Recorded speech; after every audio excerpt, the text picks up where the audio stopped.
That's what I told all of them. If I could have your attention, please. Thank you very much. I'd like to welcome you to our City Council meeting here at St. Cloud, our July 18, 2024 meeting. In the interest of time efficiency and ensuring that everyone who wishes to address the council is given the opportunity to do so, the following will apply to all comments made by the public.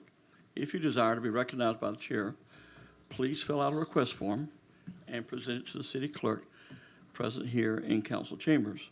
Each speaker shall be allotted 3 minutes to address the council unless such time is extended by the mayor or by questions from council. Groups shall designate a spokesperson to avoid repetition of comments.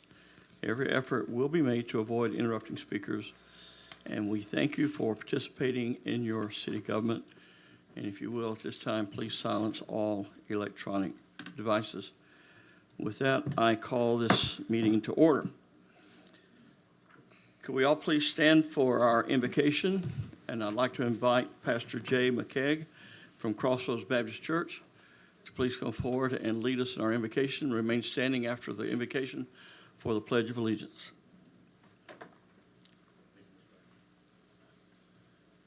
Please join me in a word of prayer. Father God, we count it a privilege to be here. We thank you for this community, for this city that you've given us, Father. Father, we thank you that we have a say in what happens here. Father, we pray a special blessing upon each one that's taking the time out of their busy schedules to be here tonight, Father, to have their voices heard. Father, we pray a special blessing upon those that have given of themselves to serve you every single day in this city. We pray, Father, that you just meet their needs and that everything would be done rightly and in order tonight. Father, let us never take for granted what takes place here and the awesome privilege that it is to be part of it. Father, we love you, and we commit all this into your hands. For it's in Jesus' name we pray. Amen. Amen. Please join me in the pledge. I pledge allegiance to the flag of the United States of America and to the republic for which it stands, one nation, under God, indivisible, with liberty and justice for all. Thank you. You may be seated. Madam Clerk, will you please call the roll? Mayor Blackwell. Here. Deputy Mayor Matheny. Here.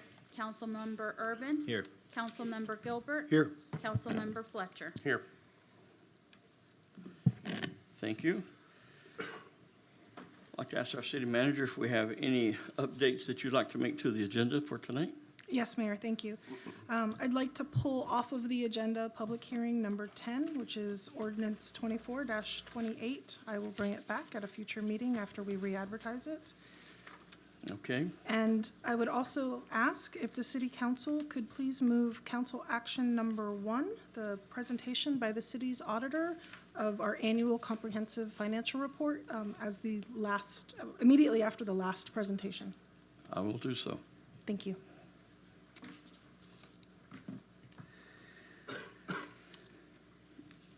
The first item under presentations is a proclamation in recognition of Parks and Recreation Month.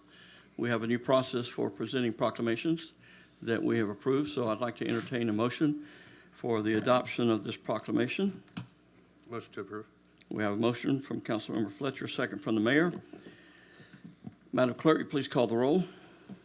Deputy Mayor Matheny. Here. Councilmember Urban. Aye. Councilmember Gilbert. Aye. Councilmember Fletcher. Aye. Mayor Blackwell. Aye.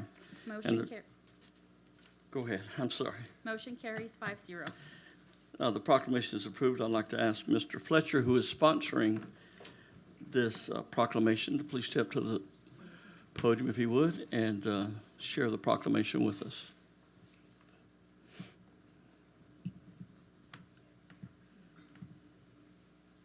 Good evening, everybody. If we could have Sammy come on up. This is great.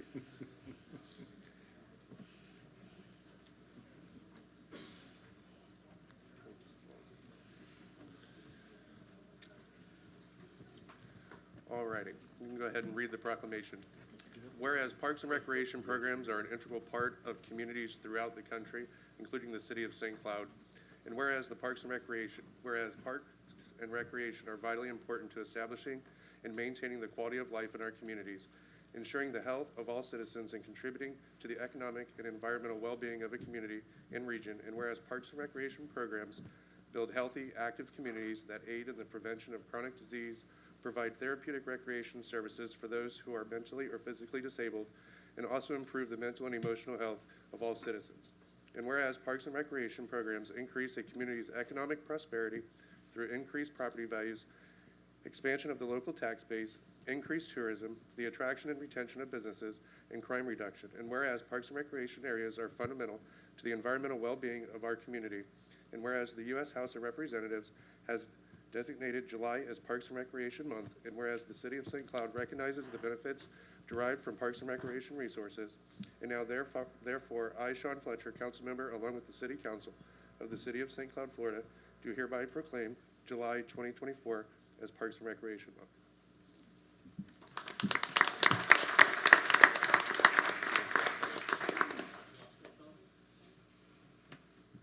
Thank you. I just want to invite everybody out to celebrate Parks and Recreation Month, and it's Sammy's birthday on Saturday.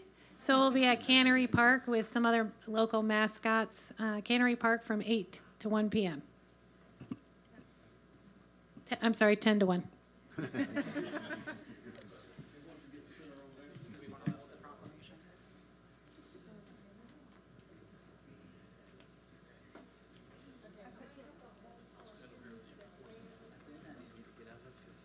Yeah. Looks like Sammy's eating. I know.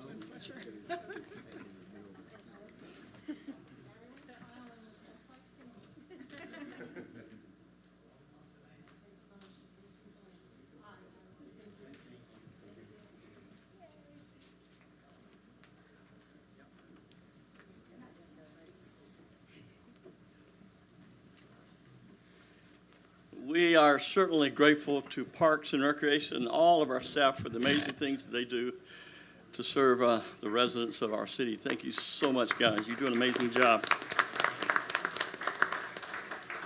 At this time, we have a presentation for Employee of the Month by David Kastner. David Kastner. David. David Kastner. David Kastner. You're up. Oh, we were told it was you, Mr. Lee. You're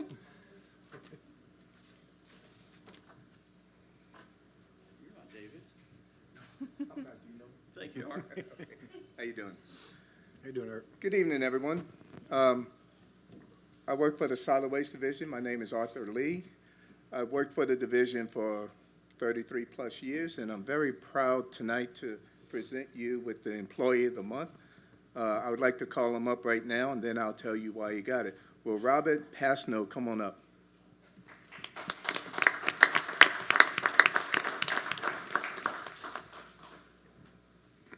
Just stand right here. Okay, why did he get Employee of the Month? First, let me tell you that Robert is a ASL driver, that is an automated side load driver. What he does for us in the Solid Waste Division is operate the trucks that picks up your red, green, and blue carts. He does approximately 1,000 homes a day, every day of the week. While he was performing his duties, he has to focus on the roadway. He has to work in neighborhoods, avoiding obstacles, driving forward, looking sideways, behind him, as he's operating in our neighborhoods to make sure that he's moving his vehicle in a safe manner. While doing that, when he goes up to a cart to get picked up, he has to operate a joist switch, which operates the arm in the truck. He has to make sure that truck pulls up right next to the can in the proper position and make sure that there's room to operate that arm in a safe manner, not hitting anything. While doing that, he extends the arm, judges when to grab the cart, pulls the cart in, dumps it into a hopper that is behind him over his head.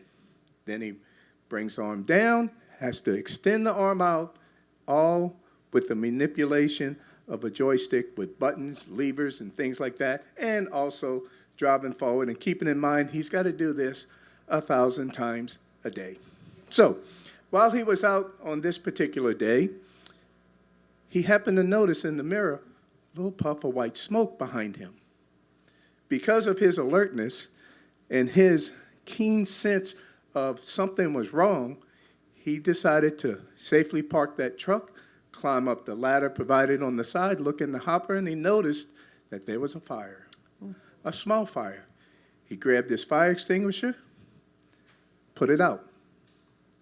Knowing that inside the truck there could be more going on, he notified supervision that he had a hot vehicle, which means fire. While that was going on, he knew to get this truck safely to the transfer station where we could dump the load and evaluate what's going on. Because ignoring it could cause severe damage to the truck, the possibility of losing a truck that cost over $300,000. Let's not talk about the property damage that could have ensued if he would have ignored it or not even recognized something that is very hard to recognize behind him. So he goes up to the transfer station. We're prepared. We dump the load. He gets out, helps inspect the load as it's spread out by the equipment. We got about 6 people up there. Guess who noticed the cause of the fire? Robert. He noticed a lithium battery that probably operated some type of toy or equipment, but a small lithium battery. We removed the hazard. Robert put his truck body down, closed it, went back out, finished his route. Keeping in mind the service to the residents, go ahead, you can applaud. Keeping in mind that we strive for excellence in the solid waste division to service our employees with excellent customer service, Robert did not disrupt the service of any of these customers because we still had that truck to use, and he still went out and completed his route. So for his alertness and his commitment to excellence, and I can tell you since being with the city for just over a year, he is an exemplary employee, taking nothing away from what was done that day. We are proud to announce Robert as our Employee of the Month for the City of St. Cloud.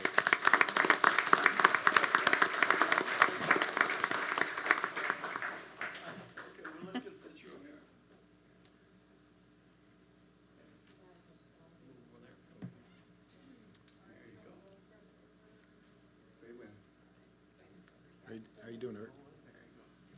Good, brother. Is that gonna work?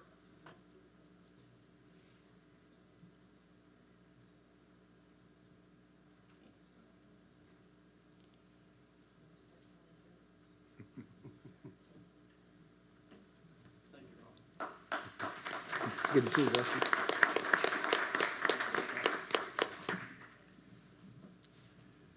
I think at this time you're gonna turn the podium around right now.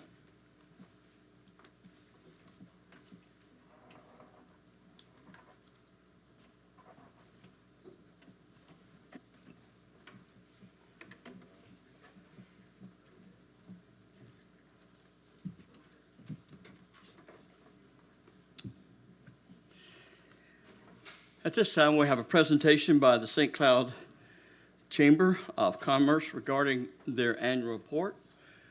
We invite Mr. Dirk to the stage. Our congratulations to Robert as well. I have enough trouble operating my TV, let alone that. Mayor, council members, city manager, staff, thank you for your support that each of you have given to the St. Cloud Greater Osceola Chamber of Commerce this past year. I appreciate the time spent with each of you and for your continued involvement with the St. Cloud Chamber. You have a copy of our report in front of you. I'm not inclined to read it to you, just as you're not inclined to be read to. So we're going to do some highlights, if that's okay. The 2023 Christmas Parade and Concert drew estimates of 15,000 to 16,000 people to rock around the Christmas tree. Mark your calendars. December 7th is coming quick, and it will soon be here again with the theme Toys on Parade. Our 42nd annual golf tournament brought businesses and players from throughout Central Florida to network while they played. We continue to educate the business community through our quarterly breakfast series, our Young Professionals Midday Recharge, and Women to Women.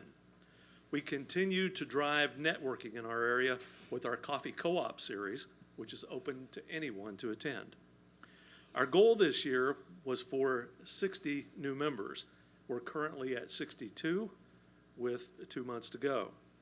Our 2024 St. Cloud Living Business Directory, featuring a beautiful front page picture of the Toho Riverboat, continues to fly off the shelves at many member sites.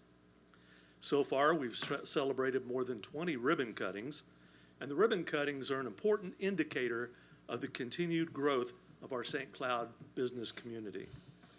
The St. Cloud Chamber Foundation offered scholarships to 8 deserving students, including 4 non-traditional adult students. CoLab at the Chamber was launched this year with co-working space available for companies in and outside St. Cloud. Recently, Positively Osceola established a St. Cloud base as the first paying client of CoLab at the Chamber, and Osceola News-Gazette has also been present. So here are some special items to keep in mind for this coming year. I'm pleased to let you know that the Board of Directors just yesterday approved a healthcare insurance program that we'll soon be making available to our membership.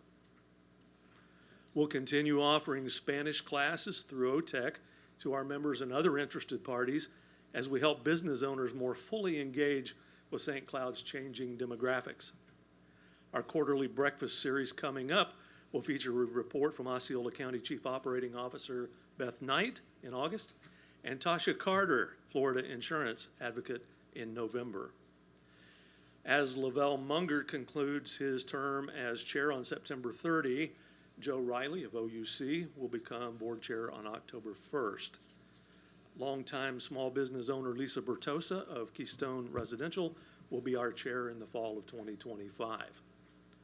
We continue to be a driving force in our community for business advocacy, for education, and for networking. We continue to innovate with the addition of our new co-working program. Overall, our message is chamber membership matters and is important to this and any other community. We drive business using meaningful avenues and relevant methods. We are your St. Cloud Chamber. Finally, the Chamber would like to say a thank you to Deputy Mayor Matheny on your terms of service on the council. Thank you for your engineer's eye and on the details concerning our growth. The Chamber wishes you well as you continue your leadership and career in Osceola County. Thank you. And thank you to Mayor Blackwell. Your kind, quiet, and thoughtful leadership has proven invaluable to our chamber. I personally want to say thank you for helping me acclimate to this city in my first 5 years. During COVID, we and other members of our community gathered weekly to pray for the residents of St. Cloud and beyond. My prayers, in turn, are with you as you continue to be a sage resource for St. Cloud. Thank you. And Mr. Webb, we certainly thank you for your leadership as well as your staff, as well as all the members of the chamber. Thank you for the difference that you are certainly making in our city, and it is positive and meaningful. Thank you so much.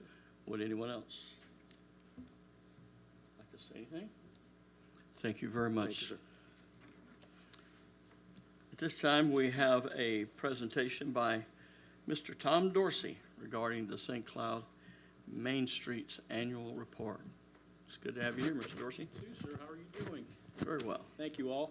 Well, like Dirk said, you probably have a copy of this in front of you, so I'm not going to. But on behalf of Paula Stark, our executive director, who happens to be in Milwaukee at the Republican National Convention, and on behalf of our board of directors, it's my honor and privilege to be here tonight just to give you a little overview of our Main Street program. And as you know, Main Street, we're celebrating our 25th year this year. We're going to have our annual meeting is coming up August 19th.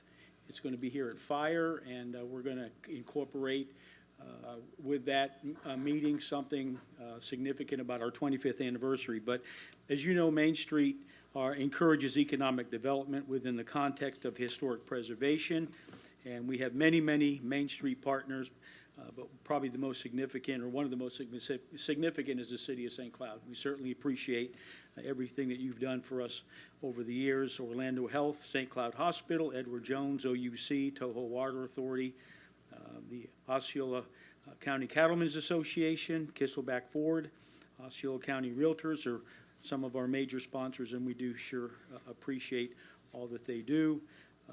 As you know, we have many events throughout the year, Breakfast with the Pros. We just concluded Storybook Adventures. Taste of Main Street we had here just a few months ago. Next year, Taste of Main Street is going to hopefully be in Kissimmee. At least that's the plan, to try to partner with Kissimmee Main Street on that, so we'll see how that goes.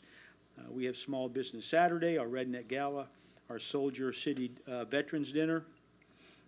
We also help support bringing the Pearl and the trolley home here to St. Cloud, providing free transportation to downtown and the lakefront for different activities.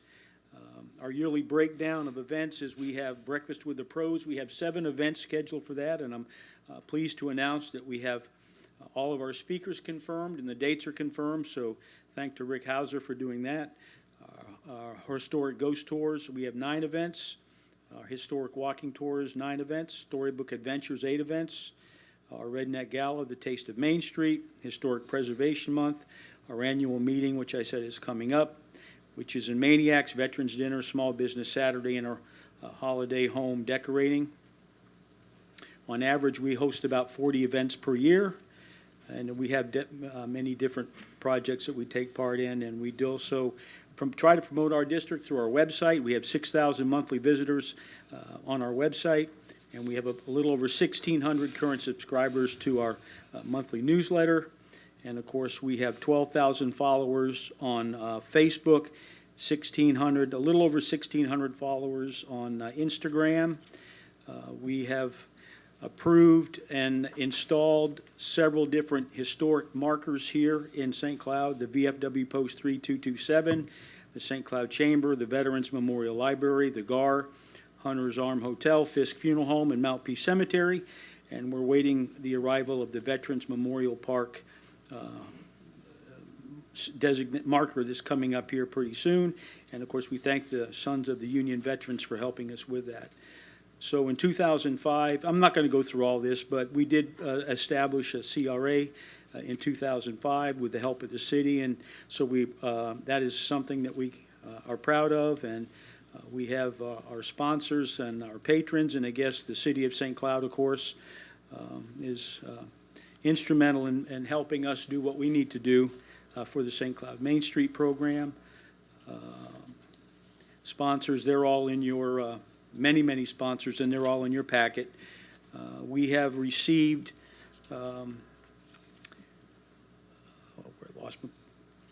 different awards. Just announced Florida State Secretary of State Award we received, and I believe Paula was up there at the state meeting before she went to Milwaukee, and we received a couple of other awards for that too. The following, some of these numbers, our facade grants, minimum building improvement, a value of $202,000, advertising $301,000, technical services and project grants a little over almost $201,000. So these are some of the values that have been produced from our program.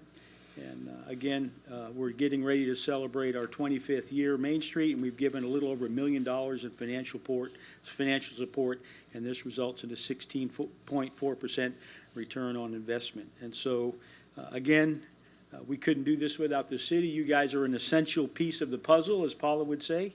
And again, we thank you for your time. Thank you for your continued support. Mr. Dorsey, we are certainly appreciative for you and your team at Main Street and Paula's leadership for the contributions that you certainly make as you partner with our city. We look forward to continuing that partnership in the days ahead. We're really appreciative of all the historic places you've helped us to recognize and preserve.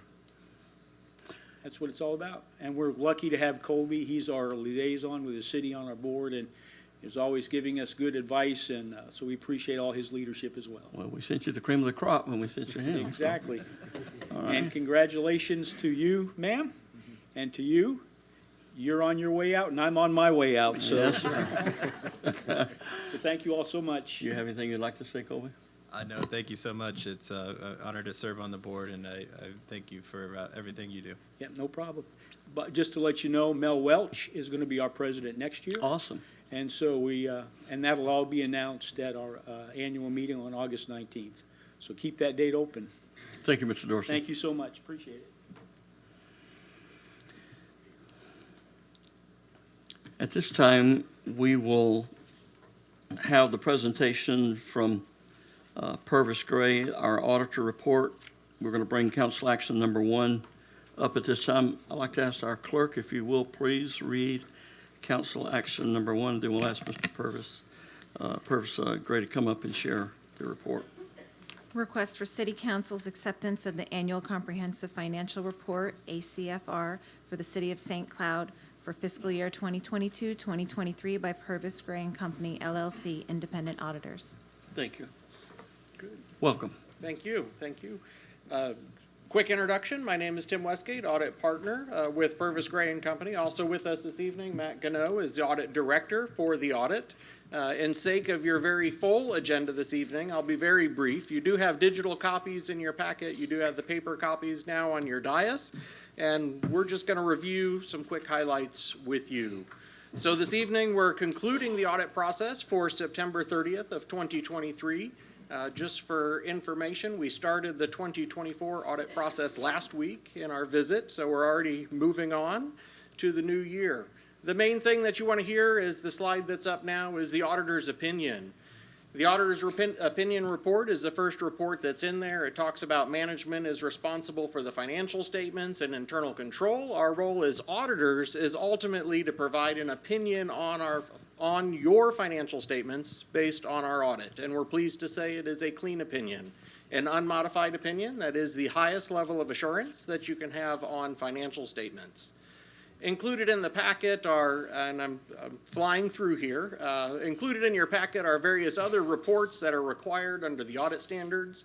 We look at internal control for the purpose of our audit, but we don't issue an opinion on internal control. There's also audit letters required under rules of the Florida Auditor General and similar requirements, and in those we would communicate with you items that would be material weaknesses or significant deficiencies or material non-compliance. We're pleased to say you will not find any of those items in there other than the lingering DSD bond conclusion. So as that unravels and goes through time, that will go away. I know that is something you're fully aware of and something that you're working on, but again, pleased to say there are not other items. Major items that were looked at in this year, new things that rose, of course, the COVID funding that you receive under your federal grant program, as well as under the federal and state awards, or federal awards program. We looked at the CDBG program, and again, no non-compliance items, no material weaknesses, internal control issues there. New things that jumped up during the year, there was an adoption of a new accounting standard related to subscription-based IT arrangements. No issues there in that implementation. It was a lot to tackle by your team, but no findings, no issues came out of that. And of course, the TOHO transition, the Water and Sewer to TOHO occurred during the year. Major accounting aspect. We did work along with your team to make sure everything's accounted properly and reported. Pleased to say, final conclusion, we agree with the way it was reported and believe that everything in that transaction is captured in your financial statement. So great news there. That was a lot to tackle, The slides in there do give a little bit more info on the notice related to the DSD. We did have some discussion items related to IT. And some more information in there you can get from management, but again, nothing rose to the level of material weakness. So with that, I will briefly conclude. I do want to take the moment to thank Mrs. Miller, thank all the departments throughout the city, particularly Mr. Cooper and the finance department, who has to deal with us the most through the audit process. When we say, show us this, explain that, pull that document and support, we do get great cooperation. So we're thankful to the city. Thank you, Mayor, council members, for the opportunity to serve as your auditors. So with that, I invite any questions or comments that you may have. Are there any comments?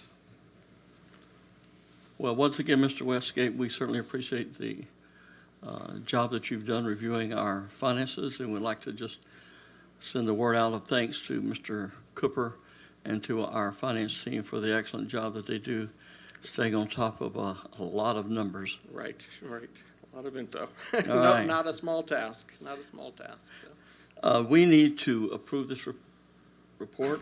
Yeah, Do you we not? accept the report. Do I need to receive public comment? You should, Mayor. All right, I'll do what I should. Would anyone like to comment on this report? If not, I'll entertain discussion and/or a motion from council. Motion. Have a motion for the adoption and approval of this report. Do I have a second? Second. We have a motion from Mr. Gilbert, a second from Mr. Urban. Madam Clerk, will you please call the roll? Councilmember Urban. Aye. Councilmember Gilbert. Aye. Councilmember Fletcher. Aye. Deputy Mayor Matheny. Aye. Mayor Blackwell. Aye. Motion carries 5-0. Excellent. Thank you. Have a Thank good you so evening. much. You have a good afternoon. Be safe driving home.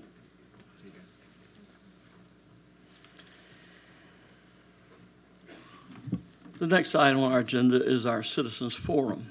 Any person who desires to comment on any item not on this agenda is provided this opportunity to address the city council. Each person is requested to complete a signing form to be provided to the presiding officer prior to or as soon as is practical thereafter the person addresses the council. When you come forward, we ask that you please state your name and address for the record. And we will ask that you please limit your comments to 3 minutes. Dwayne Norman. How you doing, Dwayne? Dwayne Norman, 3551 Buckingham Court. I would just like to thank all of you again for keeping the ball fields moving. The kids appreciate it, I'm sure they will, when they get to go out there and play on those new fields. I've heard from staff that it's going to be an amazing product. I would also like to thank staff for all their hard work and keeping this moving. And I don't know if y'all were aware, Little League had some state tournaments there recently. And staff, the rain outs we had, and staff put in so many hours making those fields playable. And just want to thank them for that, as well as keeping this project moving forward. And I also want to thank you, Mayor Lynette, for all your service for these years and all you've done for the youth in this city. And thank you all for keeping that ball moving, and thanks again, and appreciate you. Thank you very much. Would anyone else like to speak during the citizens forum? If not, we'll move on to the next item, which is our consent agenda. The next portion of tonight's meeting is the consent agenda, which contains items that have been determined to be routine and non-controversial. If anyone in the audience wishes to address a particular item on the consent agenda, you'll be given the opportunity now to do so. Additionally, if staff or members of the city council wish to speak on a consent item, they will be given the same opportunity. First, I'd like to ask the council if there are any items you would like to address. And Ms. Matheny, I believe your light is on. Thank you. I'd like to pull item D for a separate vote, and then item G for a comment.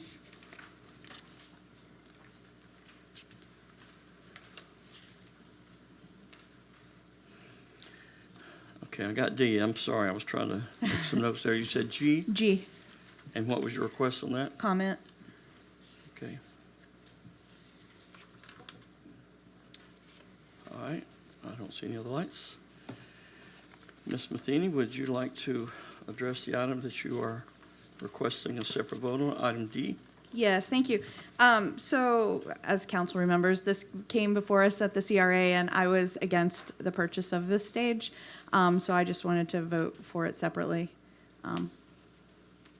Okay, that it? Yep, that's it for D. Could I entertain a motion for, first, would anyone in the audience like to speak to this item that we're about to vote on? Could I entertain a motion for the approval of Resolution 2024-100R? Motion. We have a motion from Councilmember Gilbert. Do I have a second? Second. I have a second from Mr. Fletcher. Madam Clerk, will you please call the roll? Councilmember Gilbert. Aye.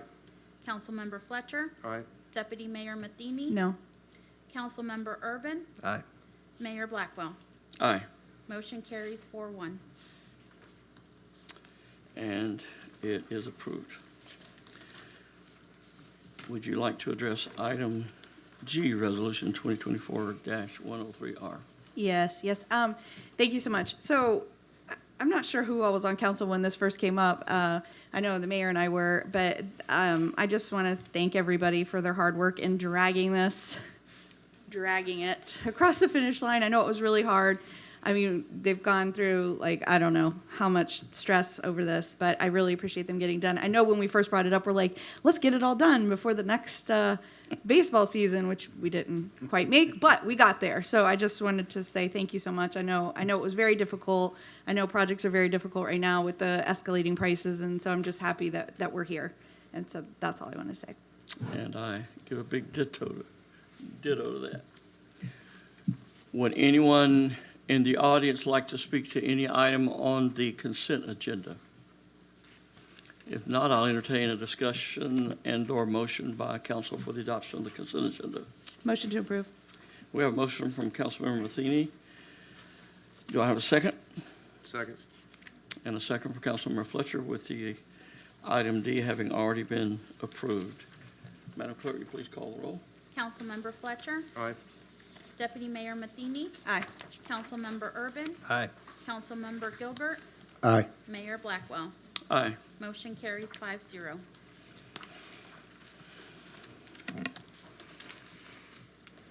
The next item on our agenda are public hearings. Madam Clerk, could you please read items 1 and 2? Final public hearing for ordinance number 2024-44, an ordinance of the City Council of the City of St. Cloud, Florida, to annex into the City of St. Cloud approximately 178.26 acres, identified as Live Oak Lake, located south of East Earlo Bronson Memorial Highway, west of Nova Road, and east of Mossy Vine Ave, in accordance with the voluntary annexation provisions of Chapter 171.044 Florida statutes. First reading and introduction for ordinance number 2024-45, an ordinance of the City Council of the City of St. Cloud, Florida, assigning a future land use designation, MDR, to approximately 178.26 acres, identified as Live Oak Lake, located south of East Earlo Bronson Memorial Highway, west of Nova Road, east of Mossy Vine Ave, providing for amending the official future land use map of the comprehensive plan, filing of the Planning Commission recommendation and proof of publication, applicability and effect, severability, copies on file, and effective date. Good evening, Council. Dagmar Segar, Deputy Director. In front of you is 3 cases for the Live Oak Lake. Two. The first one is the second reading for the annexation, and the second one is the first reading for the CPA, which is a large-scale amendment which will have to be transmitted to the DEO. The property consists of approximately 178.26 acres and is located south of Earlo Bronson Memorial and west of Nova Road. This is for a voluntary annexation and comprehensive plan amendment, and staff recommends approval. This property is contiguous and reasonably compact and meets the statutory requirements for a voluntary annexation, abuts the city limits on the western property boundary. It has a notice of encumbrance that was signed in 2016 prior to the development of the subdivision. A notice of encumbrance is a recorded covenant that is signed by the parties that are going to develop the property.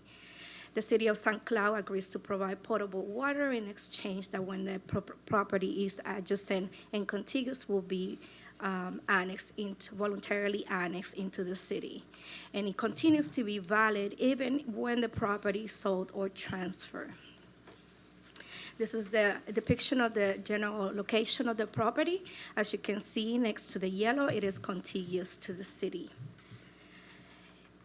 A little bit tidbits of what the annexation benefits will be: higher quality service, local government accountability, local representation, and business-friendly environment. Also, quality public safety and possible low insurance rate, shorter response time from police and fire, and some benefits for parks and rentals. In regards to the large scale, the existing future land use designation is low-density residential and medium-density residential for the county. The proposed future land use for the city will be medium-density residential. The existing zoning is PD county, and the proposed zoning is planned unit development. We would adopt and approve and accept all previous approvals from the county. The development is compatible with the surrounding areas, and there is no adverse impacts on the city's facility since this property is already completely developed. As you can see, here is a future land use designation in the zoning map that surrounds the area and is compatible with the area. In the zoning details, just to give you a heads up, since the zoning it is on the first reading of this agenda on the council action, is as I mentioned before, it's 178.26 acres. It already has a total of 329 dwelling units with a density of 3.83. This is the master plan that was approved by Osceola County that we are going to be accepting with this annexation. And I would like to mention that staff conducted a public community meeting on June 11 to provide information about this item to the public and to the citizens of the community. The Planning Commission recommended approval 4-1. There were some concerns about the increase of taxes due to the difference between the city and the county. It bears to state that the tax increase will be implemented next year, June of next year, since the tax roll deadline passed in March. So the adjustment of the. It would be the October tax. October. Thank you, October. So, this increment is not going to happen until next year. And I need to get this right. Staff recommends approval ordinance 2024-44 for the annexation, and staff recommends approval to transmit case number CPA 24-0006, a large-scale amendment for ordinance 2024-45 to DEO. I'll be happy, and this is a city-initiated application, and I'll be happy to answer any questions. Would anyone in the audience like to speak to either of these items? If not, we'll have this. Yes, ma'am, could you please come forward?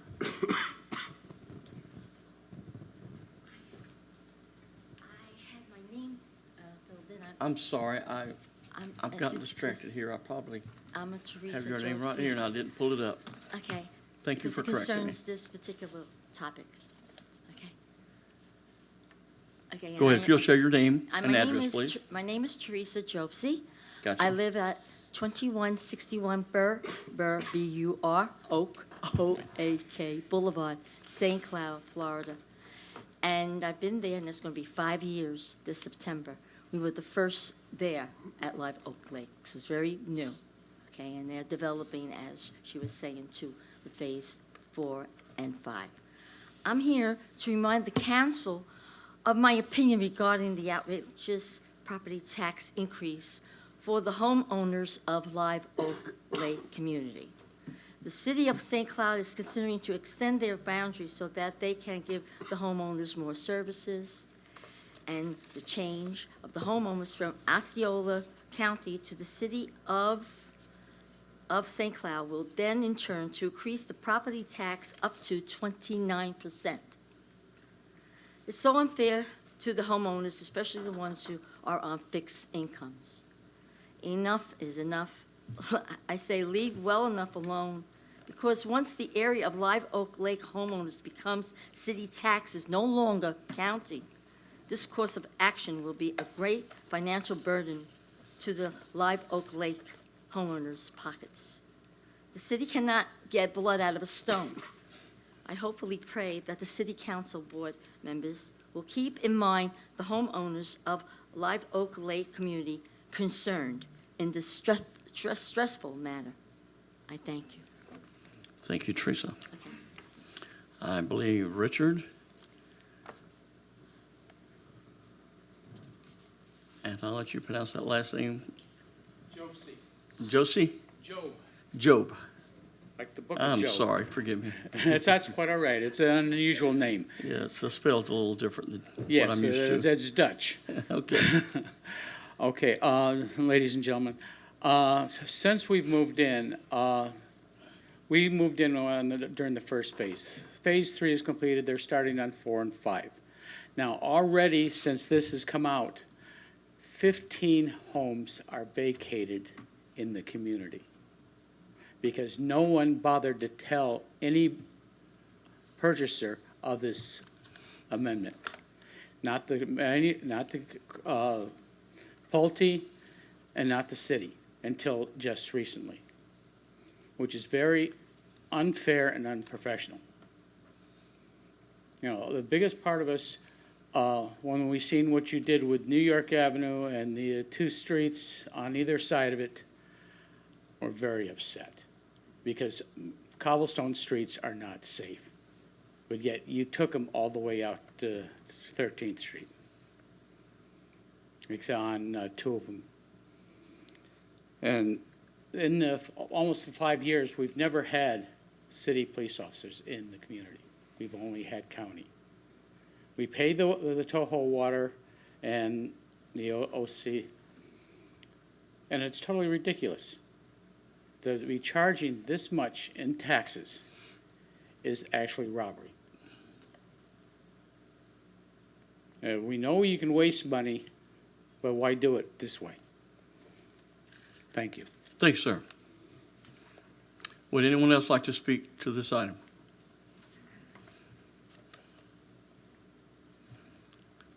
Please state your name and address for the record, please. Good evening. My name is Ashley Lowe. I live at 2342 Nuthatch Street. We have been there for 3 years. I work here in the county for the school district. I have 2 little babies and my husband. We're a middle-class family. And if we were annexed with the taxes, we would have to move. And with the state that we're in, I feel very upset right now because I don't know what I would do. I don't make enough money as an educator to have those extra taxes. In addition, twice our water bill accidentally was charged too high, and they said that they would credit us, and then they did it again the next month. This is what is happening in the town of St. Cloud, and we don't want to be part of that. We like being part of the county, and that's where we'd like to remain. Thank you. Thank you, ma'am. If you please give your registration. Thank you. Is there anyone else who'd like to speak to this item?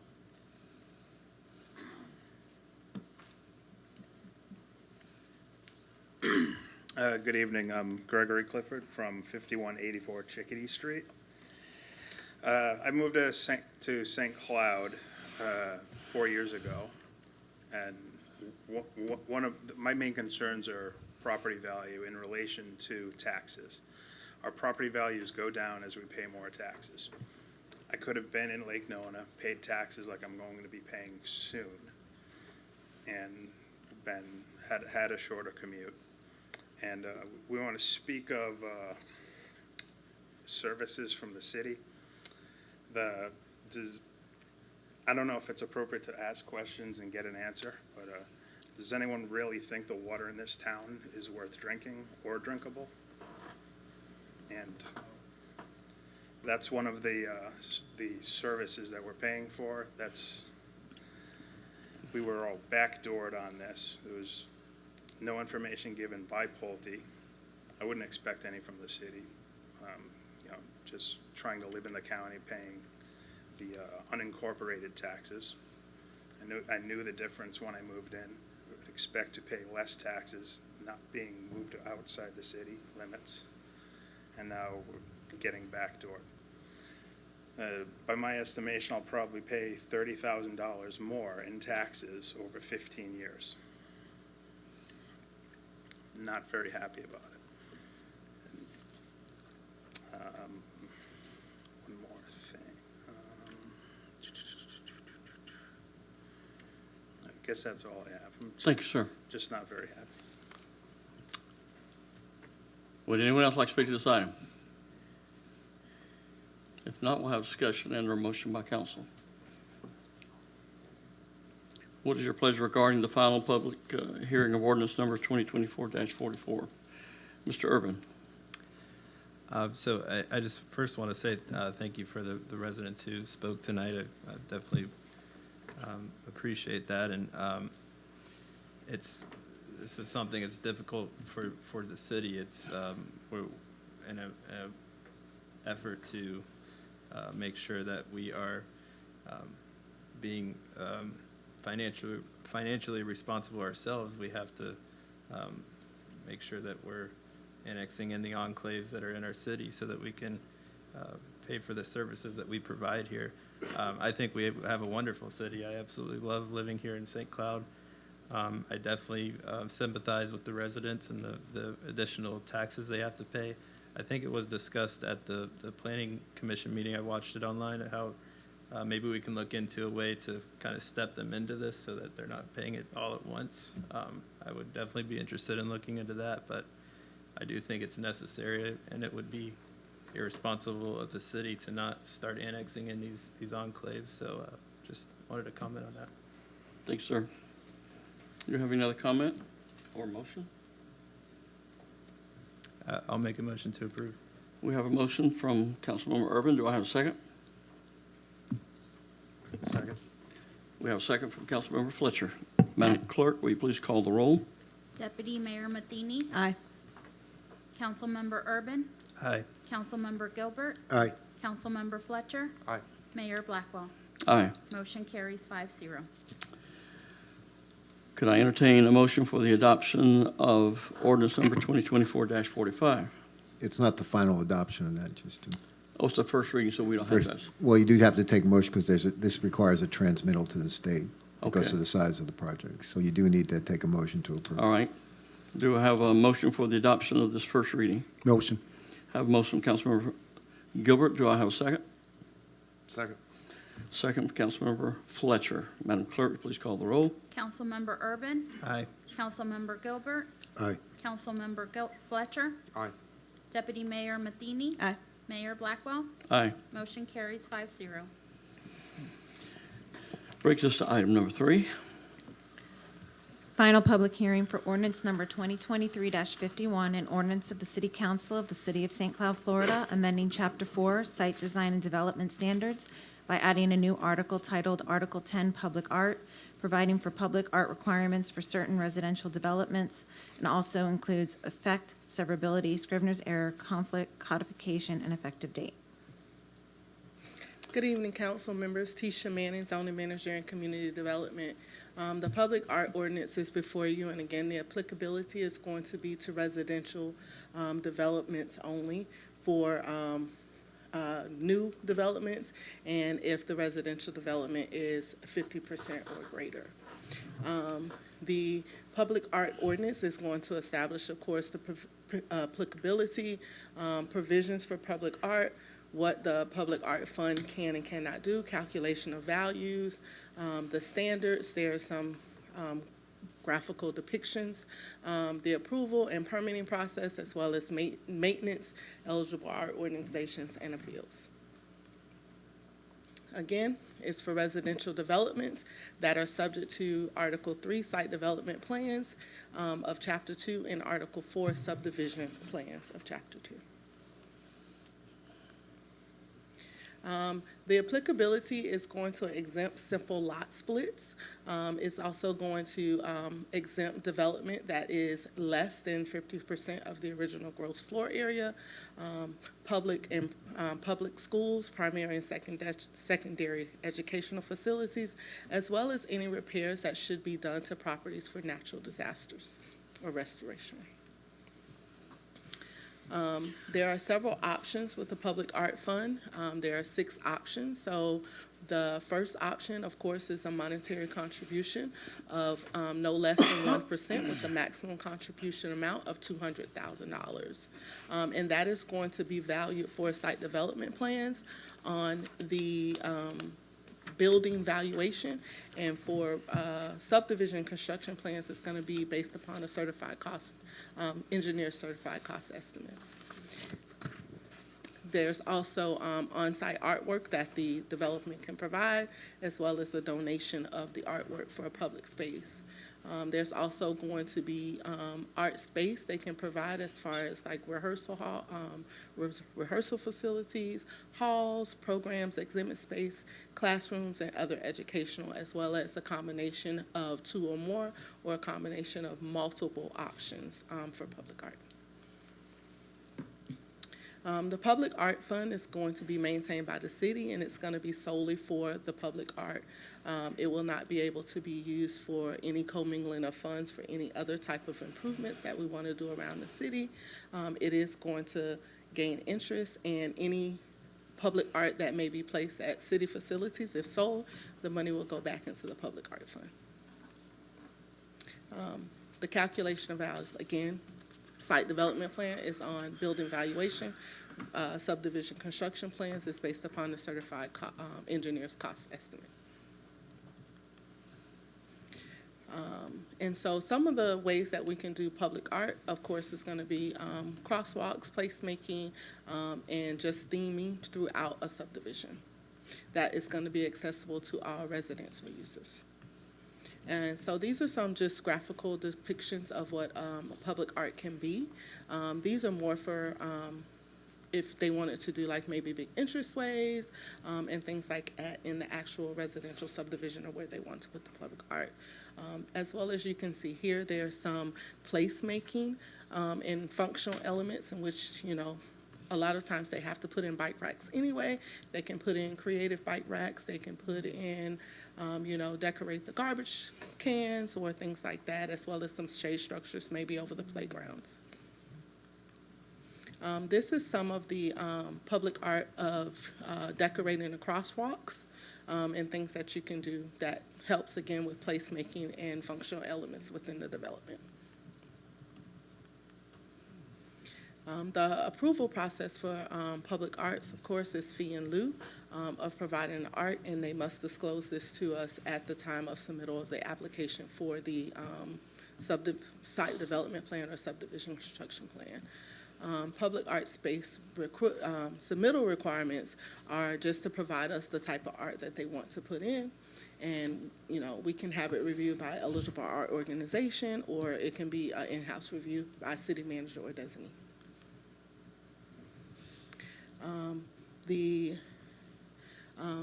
enforcement of public art, of course, is going to be through a covenant that is going to need to be recorded and public record, and it shall run with the land. The city shall, the city shall not be a signatory party, and it can be subject to code enforcement action.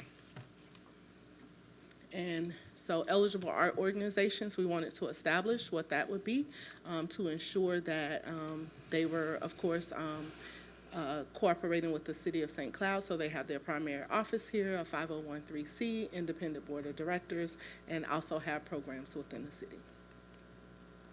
There's also an appeal process in which if that can go back to city council for approval conditions denied, or return it back to community development for us to continue to work with the applicant.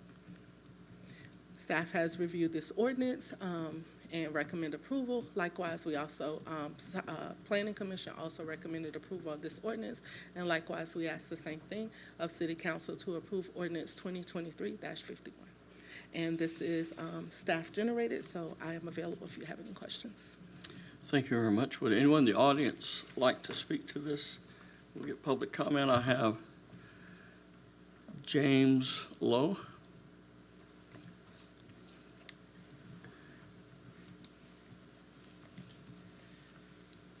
Thank you, Mayor, Deputy Mayor, council members. I want to thank you for the opportunity to come and speak to you tonight about this proposed ordinance. My name is James Lowe, and I currently serve as the 2024 president of the Osceola County Association of Realtors. We're Osceola County's largest professional trade association with over 5,800 members and business partners here in our community. And also joining me tonight here are members of our leadership and our members at large. To begin, allow me to be very clear, crystal clear, and emphasize our strong support of the arts and the role that arts play in enhancing our communities. Our association as a whole and our members individually have for many years provided both financial and personal support of the arts and arts programs throughout Osceola County.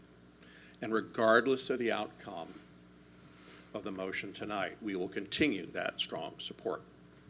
So it's with some dismay that I appear before you tonight on behalf of our membership to say that our association must formally oppose the proposed public arts as written. After careful review, we are opposed for 3 specific reasons. First, the ordinance as proposed will place the bulk of the cost directly on residential developers, and it will come as no surprise that those costs will be passed on to homeowners. Secondly, although the presentation tonight is detailed, looks great, closer scrutiny leaves us convinced that there is some lack of clarity, the clarity that would be needed to make this ordinance effective, and therefore leaving it unnecessarily vague and open to some room for uncertainty.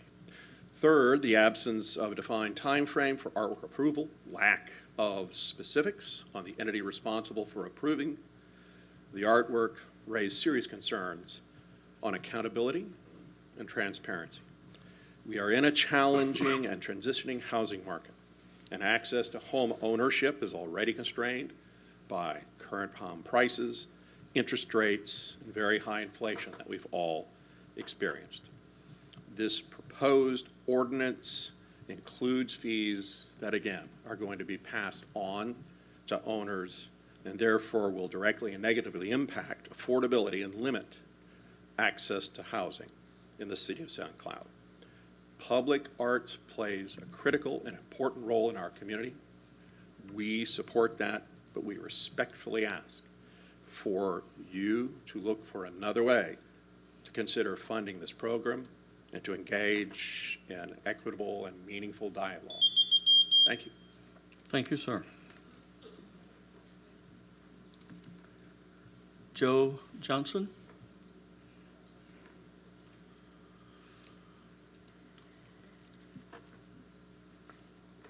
Good evening, Mayor, council members. Appreciate the opportunity to speak.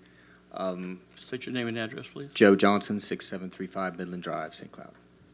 So with all due respect to the time and effort that's put in by this council and staff, I know there's been a tremendous amount of time put in, and there's been some changes, as I just saw that the business part of this was removed. I still would ask the council to consider voting no on this. Specifically, my most important point is the timing of this resolution. As Mr. Lowe just talked about, we know with the ordinance fee it's going to be passed on to the homeowner, and we know in the near future we're going to have a significant increase in the mobility fee. Those two coupled together is going to put too much strain on developers, and then that additional mobility fee we know is also going to be passed on to the homeowner. So now you've taken the cost of purchasing a home up significantly. And I don't think that's what any of us want for the smart growth that we're trying to see in St. Cloud. The second thing I would ask you to consider is the maintenance of this art. We just saw that it's going to be passed down to probably the homeowners association, who is then going to pass that fee on to the homeowners as well. So now we're doing a double-edged sword thing with the cost. In the essence of time, I'd like to just end with that and ask the council to please consider no on this. Thank you. Thank you, Joe. Would anyone else in the audience like to speak to this item? If not, we'll have discussion and a motion by council. Would anyone on the council like to speak to this item? Councilmember Matheny. Thank you. Motion to approve. Before I need to allow comment. Do you have any comment, Mr. Fletcher? Yes, I actually, I have a bunch of comments that I would like to make in support of this. I've had the opportunity to speak with the Realtors Association, Builders Association, Apartment Association, Osceola Chamber, St. Cloud Chamber members, and everybody. I've received all of the emails, the letters of concern for this. And, you know, we've worked a lot through trying to get better quality neighborhoods here in the city of St. Cloud through both architectural design standards, which we were, you know, they were kind of knocked out of the way. We can only apply them to PDs at the moment. We've given direction to staff to be able to, you know, request the architectural standards through PDs so that we can, you know, make sure that we get quality neighborhoods. I believe that having great neighborhoods increases the quality of life for our residents. I believe it helps with public safety. You know, we can look at Stevens Plantation or Turtle Creek. These neighborhoods are going to live beyond us. If you've ever, you know, driven to another city or another town and you say, man, this was once a nice neighborhood. These are the types of things that are going to keep a neighborhood a quality neighborhood for a long time. We've worked with staff, and we've worked with stakeholders, we've listened, we went ahead and removed the commercial. We know that as part of our strategic plan, that commercial industrial tax base is definitely needed. One of the other things too that I'd like to mention, I had staff, and I'd like to ask the city manager or Dag Marie, I appreciate the research that you did on the other jurisdictions, but I forgot to bring the dates. So if you, while you continue talking, if you could look that up for me. There's other jurisdictions surrounding, whether it be Orange, Brevard, Lake, the city of Orlando. I believe Brevard County adopted their public arts ordinance in 1978. So we tried to talk about getting ahead of the curve to be able to create quality neighborhoods, and I think this is an avenue to definitely do that. I understand that, you know, if development slows, right, it's a ripple effect. So that's going to have an effect on the electricians, the AC guys, the roofers, appliance repair, pool guys, all of this. It's a downhill effect. So there's also provisions in here, which is the theming and placemaking. So it's not, all right, we're going to charge 1% on the costs, the cost estimate. They have the ability to build a better quality sidewalk, a better landscaping and park, and things of that nature, which they wouldn't have to pay on the 1% if they did that. I wish some of the examples were from Southern Georgia or South Carolina or North Carolina, rather than, you know, super modern art, to have a better understanding of what this could potentially provide, because they're going to build neighborhoods that are something the market wants, and theming that the market wants. So with that, I will go ahead and make, and I hope the council would agree that staff has worked very hard on this. I'd like to see it get across the finish line this evening, so I'll go ahead and second your motion. So thank you. Okay, we have a motion from Councilmember Matheny, second from Councilmember Fletcher. Before we vote on that, are there any other comments from any of the other council members? I have a comment. You know, this arts ordinance is not a simple ordinance. It's 12 pages of 8-point single-spaced guidelines. You know, it's complex. I believe it'll lead to unnecessary conflict between city staff and applicants who are trying to apply these rules to their projects. You know, this ordinance, I believe, will add an extra layer of processing that will only make the staff their jobs harder and more difficult. And I certainly believe it'll make the permitting process longer. I believe it creates cost that certainly will ultimately be passed on to the residential consumer, who are already struggling to buy affordable homes and apartments in an inflation-burdened economy. What hasn't been addressed are additional unknown long-term costs. This art has to be maintained in good condition, quote, protected against physical defacement. It has to be repaired by the owner if it is defaced or damaged. If it's stolen, it has to be replaced by the owner, if you can find him. I believe it's another additional unpleasant responsibility for code enforcement that they will have to address when these things happen that aren't in the ordinance. You know, if the city has to repair and maintain the art, which it says it does, then it says it will be reimbursed by the owner. Again, once again, if you can run the owner down. You know, again, I love art. Art's a very important part of my personal faith. You know, but art is subjective. You know, what I like and what you like, I'm sure are probably very different. And the question is, who decides what is quality art? What is acceptable art? You know, will the art that we do today be reflective of just this generation, or will it also be totally rejected by the next generation? You know, I can only imagine the negative attacks that are going to come from social media when art projects are approved and they don't meet the professional experience of keyboard cowboys. I can only imagine what we're going to have to endure when that happens. And so I will be voting against this ordinance, and I encourage my other council members to consider doing so.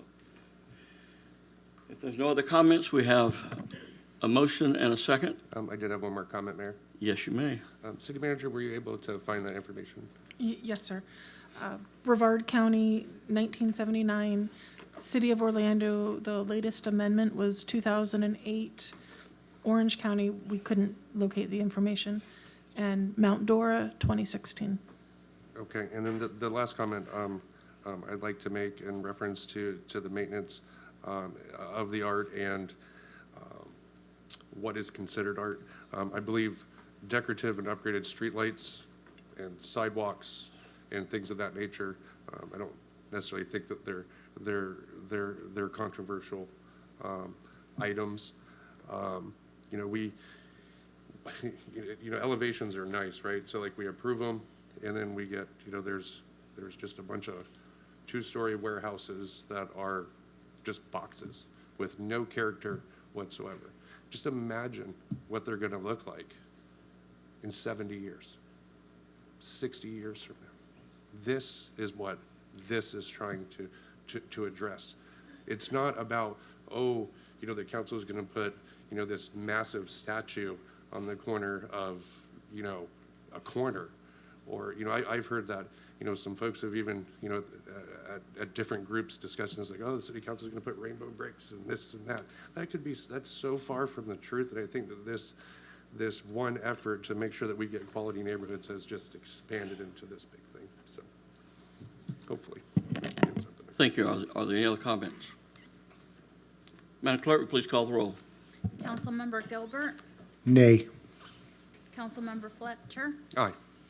Deputy Mayor Matheny. Aye. Councilmember Urban, No. Mayor Blackwell. No. Motion denied.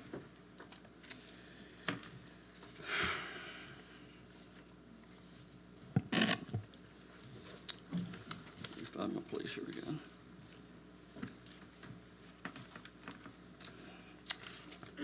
The ordinance has failed.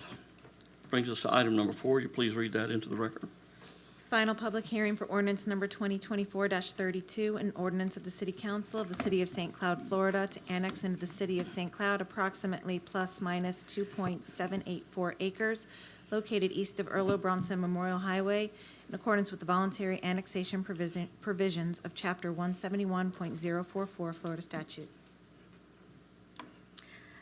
Good evening, Dagmar Segura, Deputy Director. In front of you is an annexation request, voluntary annexation request of a property located northeast of Earl Bronson Memorial Highway, south of Big Sky Boulevard. The property is approximately 2.784 acres, and staff is recommending approval. As you can see in the depiction of the location, the property is surrounded by city limits.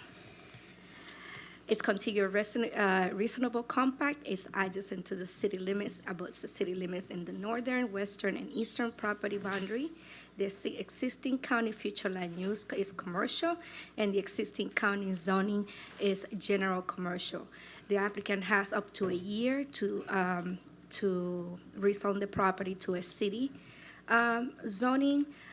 Staff will be looking for a commercial designation for this property when that time comes. DRC staff recommended approval. Planning Commission also recommended approval. And it is requested of this council to recommend approval of ordinance number 2024-32. The applicant is here if you wish to ask any questions. Would the applicant like to speak to this item?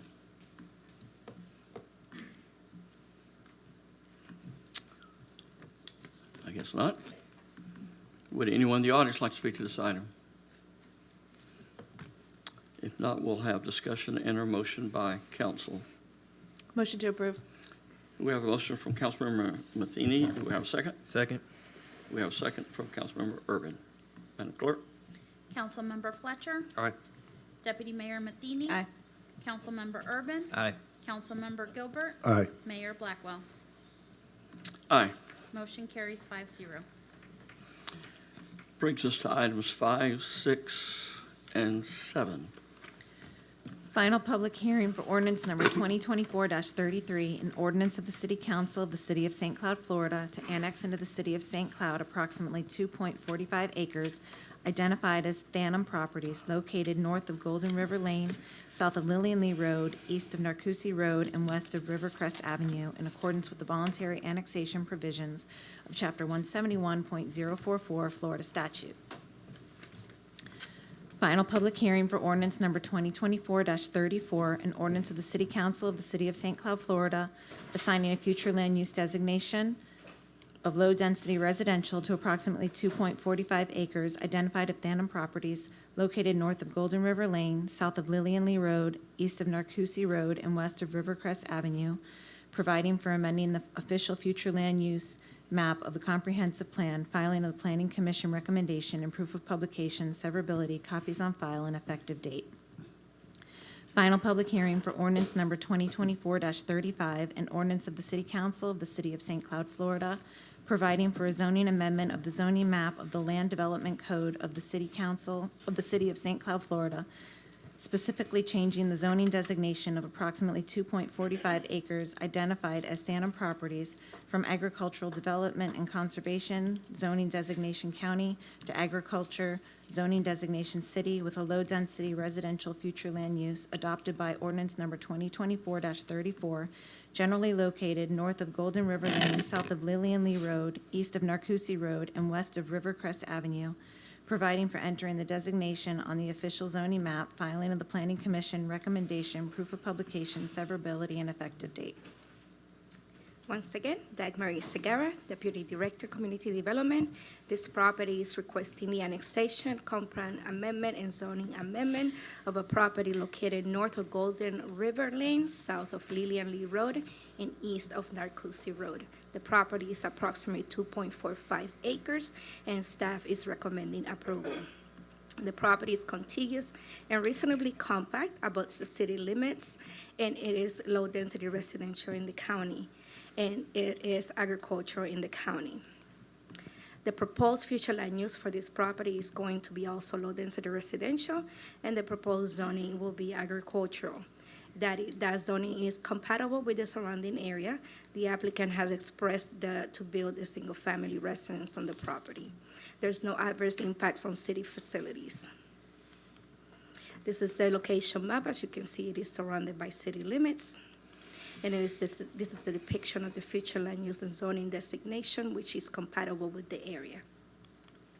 Staff recommends approval. Planning Commission also recommended approval on May 21st, and is requested of the council approval as well of ordinance 2024-33 for the annexation, ordinance 2024-34 for the comprehensive plan, and ordinance 2024-35 for the zoning map amendment. I believe the applicant is here, and I'll be happy to answer any questions. Is the applicant here? Would you like to speak to this item?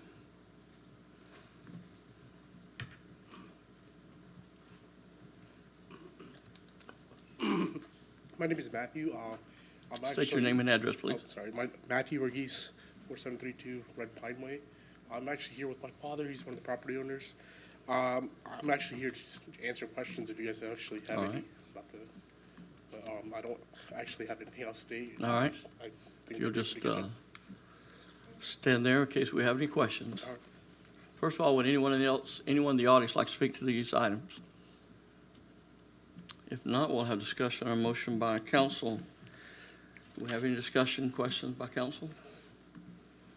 Could I entertain a motion for the final hearing of ordinance number 2024-33? Motion to approve. Second.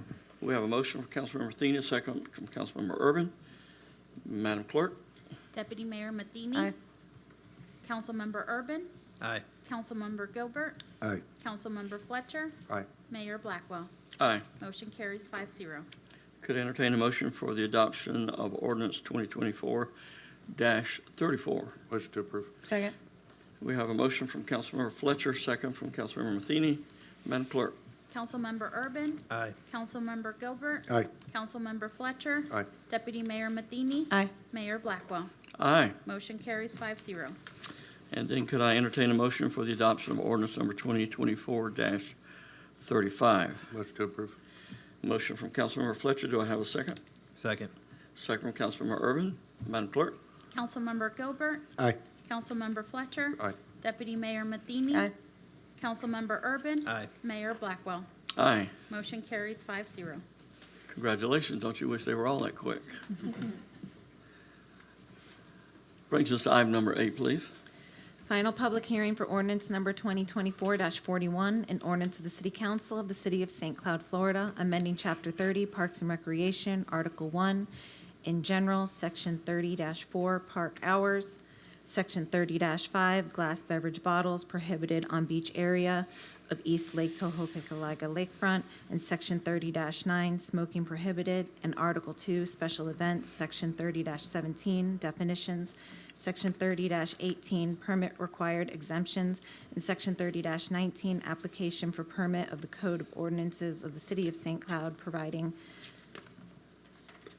for conflict severability, administrative correction, codification, publication, and effective date. Good evening, Erin Jenks, Parks and Recreation Superintendent. We have our special events ordinance with the growth in the amount of events that the city has been entertaining. We found it necessary to amend the special events ordinance. And we have these amendments we propose, adding Chisholm Park to the defined beach area of East Lake Tohopekalaga lakefront area, including the prohibition of electronic tobacco products, e-cigarettes, and that nature, redefining the major special events and adding definition for minor special events, and requires special event permits for both major and minor special events, extending the filing period to 365 days prior to an event date, reducing the deadline for the filing period to no less than 60 days prior to the event date, adds a resignation deadline of 180 days prior for events with parades. In addition, approved parade route requirements for those applicants as well, limiting the number of special events specifically with road closures in the entertainment district, redefining the restroom requirements to align with Florida state law. And that should do it. That's a lot. Thank you. I'm available if you have any questions. Would anyone in the audience like to speak to this item? If not, we'll have discussion and a motion by council. We have Councilmember Fletcher. I just have one quick question. I forgot to ask it in my briefing. Limiting the number of special events in the downtown entertainment district, what is it going to? How many, was there, or was it at discretion? We haven't defined the number. We just are limiting the amount because we don't want to have every Saturday, Sunday, something closing the streets down. Okay, so it's just it's language that we'll just monitor, basically. Okay, thank you. Any other comments or questions from council? I make a motion for the adoption of ordinance number 2024-41. Do I have a second? Second. Have a second from Councilmember Fletcher. Madam Clerk, please call the roll. Councilmember Fletcher. Aye. Deputy Mayor Matheny. Aye. Councilmember Urban. Aye. Councilmember Gilbert. Aye. Mayor Blackwell. Aye. Motion carries 5-0. Item number 9. Final public hearing for ordinance number 2024-47, an ordinance of the City Council of the City of St. Cloud, Florida, amending the Land Development Code of the City of St. Cloud, Florida, to amend Article 3, Division 24, Historic Preservation Overlay, HPO, District, providing for severability, conflicts, codification, and an effective date. Good evening, Council. Tisha Manning, Zoning Manager for Community Development. This ordinance before you tonight is basically to make some updates to our historic preservation overlay, and which So, of course, we know the purpose is to identify, protect, and restore, and support historic preservation in the city of St. Cloud. So we had the historic preservation. We got a small mansion grant for historic preservation plan, which we saw earlier this year. This is also a part of that historic preservation plan that we had to update the ordinance, in which we're going to adopt the new survey that was concluded in October of 2020 that has includes 2019 National Register of Historic Places. It talks about the erection of the historical markers, and it documents properties built in before 1970. So the proposed updates to this ordinance is going to, of course, add language to reflect the adoption of the historic preservation plan, adopt the 2020 survey that was done and completed in October, update language in the ordinance where it referred to planning and zoning to community development, and we updated our process for major and minor reviews. Staff recommends approval of this ordinance for 2024-47. Planning Commission also recommended approval, and likewise, we ask that the council recommend approval of ordinance 2024-47, and I am available if you have any questions. Thank you. Would anyone in the audience like to speak to this item? If not, we'll have discussion and our motion from council. Councilmember Matheny. Thank you. Thank you, Tisha. I appreciate the change in language to streamline the process. I know that was something I'm sure we've all gotten comments about and kind of falling into like a no man's land with the approval, so I appreciate that. And I'll make a motion to approve. We have a motion for approval of ordinance 2024-47 from Councilmember Matheny, second from the mayor. Madam Clerk, please call the roll. Deputy Mayor Matheny. Aye. Councilmember Urban. Aye. Councilmember Gilbert. Aye. Councilmember Fletcher. Aye. Mayor Blackwell. Aye. Motion carries 5-0. Item number 10 has been pulled. Brings us to item number 11. Resolution number 2024-085R, a resolution of the City Council of the City of St. Cloud, Florida, declaring 1.54 plus minus acres of certain vacant real property located west of Budinger Avenue and south of Peghorn Way, owned by the City of St. Cloud as surplus property for leasing and approving the lease of said property to Air Methods Corporation for the construction, maintenance, and operation of a heliport for medical transport, plus payment to the city of $600 per month for an initial term of 5 years, authorizing the mayor to execute a lease agreement and providing an effective date. Mr. Manzares? I think I'm going to give this a shot. This is Mr. Brew's project, but he's out of state for today, so I'm going to dive in and try to help. As you know, under the city's code, in the event that the city wants to lease out any property, you have to have a special public hearing to do so. So that's why this is set up for a public hearing for you today. So what this item does is it approves a lease agreement with Air Methods LLC, as it said when Stacy was reading the title, for an air medvac system with a helicopter to do that. The lease is for the 1.5 acres that you're seeing on the screen there. My understanding is that Air Methods will be coming in and they will be improving the project, improving the area to put essentially a base for a helicopter, a transport helicopter, which probably has a value of about $4 million of impact on the city. So the fire chief can talk to you a little bit more about the public safety benefits for the city, but we're seeking approval of the lease today. Obviously, the lease amount seems like a fairly small amount, but the much better benefit to the community of having this ability to have these transport services out there well outweighs the lease payment that we're talking about. So all the responsibility would be on Air Methods to improve the lease, maintain the lease property, maintain it.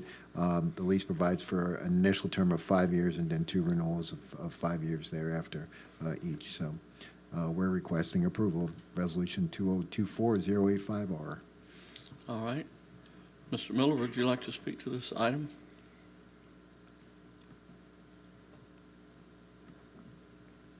Good evening, Mayor. Jason Miller, Fire Chief. It's a great opportunity for the city of St. Cloud and the residents to have a medical helicopter right here in our backyard. As recently as last week, we used the helicopter to fly somebody out who was severely injured. So I just can't speak enough about the life-saving capabilities this provides to the city and a much faster response time by them to our needs. That alone is invaluable. So if you have any questions past that, I'd be more than happy to answer them. All right. Councilmember Matheny? Thank you. I mean, this is a no-brainer, right, for our city. It's a wonderful addition that we have and great opportunity and everything. I'm glad to finally get it across the finish line because I think it's the third time it's been on the agenda and then it keeps getting pulled and whatever. But I wanted to ask the question, it has the option for the 2 renewals. Who signs the renewals? Is that, does it automatically go to the city manager and you can sign it, or I'm just? The way it's currently, and we tried to put something in place that there would be more automatic, but we were looking at, because the council has expressed to us the thought that if you're going to have a renewal, there at least be some sort of incremental increase on the rent amount. So we weren't able to get that in there. So the provision of the lease agreement says that the rent amount would be renegotiated at the 5-year renewal period. Because of that, that means it would have to come back to the city council. Okay, I was gonna try to get it where the city manager could do it to streamline the process, Yeah. but I'll make a motion to approve. Before we do, is there anyone else in the audience that'd like to speak to this item? If not, we have a motion for approval from Councilmember Matheny. Do I have a second? Second. Second from Councilmember Fletcher. Is that correct? Madam Clerk, please call the roll. Councilmember Gilbert, Aye. Councilmember Fletcher, Aye. Deputy Mayor Matheny, Aye. Councilmember Urban, Aye. Mayor Blackwell. Aye. Motion carries 5-0. And I thank you very much. Item number 1 under council action has already been addressed at the beginning of our meeting, which brings us to item number 2. Madam Clerk, will you please read that into the record? Resolution number 2024-121R, a resolution of the City Council of the City of St. Cloud, Florida, approving the settlement agreement with Hickory Tree Industrial LLC to resolve the pending dispute under Section 70.51 Florida statutes related to the City Council's denial for a future land use and zoning change for property located south of U.S. Highway 192 and west of Hickory Tree Road, authorizing the mayor to execute the settlement agreement and providing an effective date. Mr. Manzares. Yeah, thank you, Mayor. So as Stacy read in the title, this is to address the previous denial by the City Council at your November meeting with regard to the requested land use change and zoning change for this property. I think if you can see in the background slide there, once the denial was in place, the owner of the property, the applicant, requested for relief under the, in pursuant to the law, there is a process in place for them to seek relief of the decision that was made by the City Council. That relief provision essentially provides that the parties would select a special magistrate. The special magistrate basically participates in trying to reach a resolution of the disputes. It requires that the parties go to mediation and try to mediate and resolve the matter. So I think I'm supposed to be controlling this, so I'll move forward. So I apologize for that. So we did once the applicant requested the dispute resolution process, we did select a mediator, a special magistrate to serve as a mediator, and we did participate in mediation with the applicant. By we, I mean the city staff did.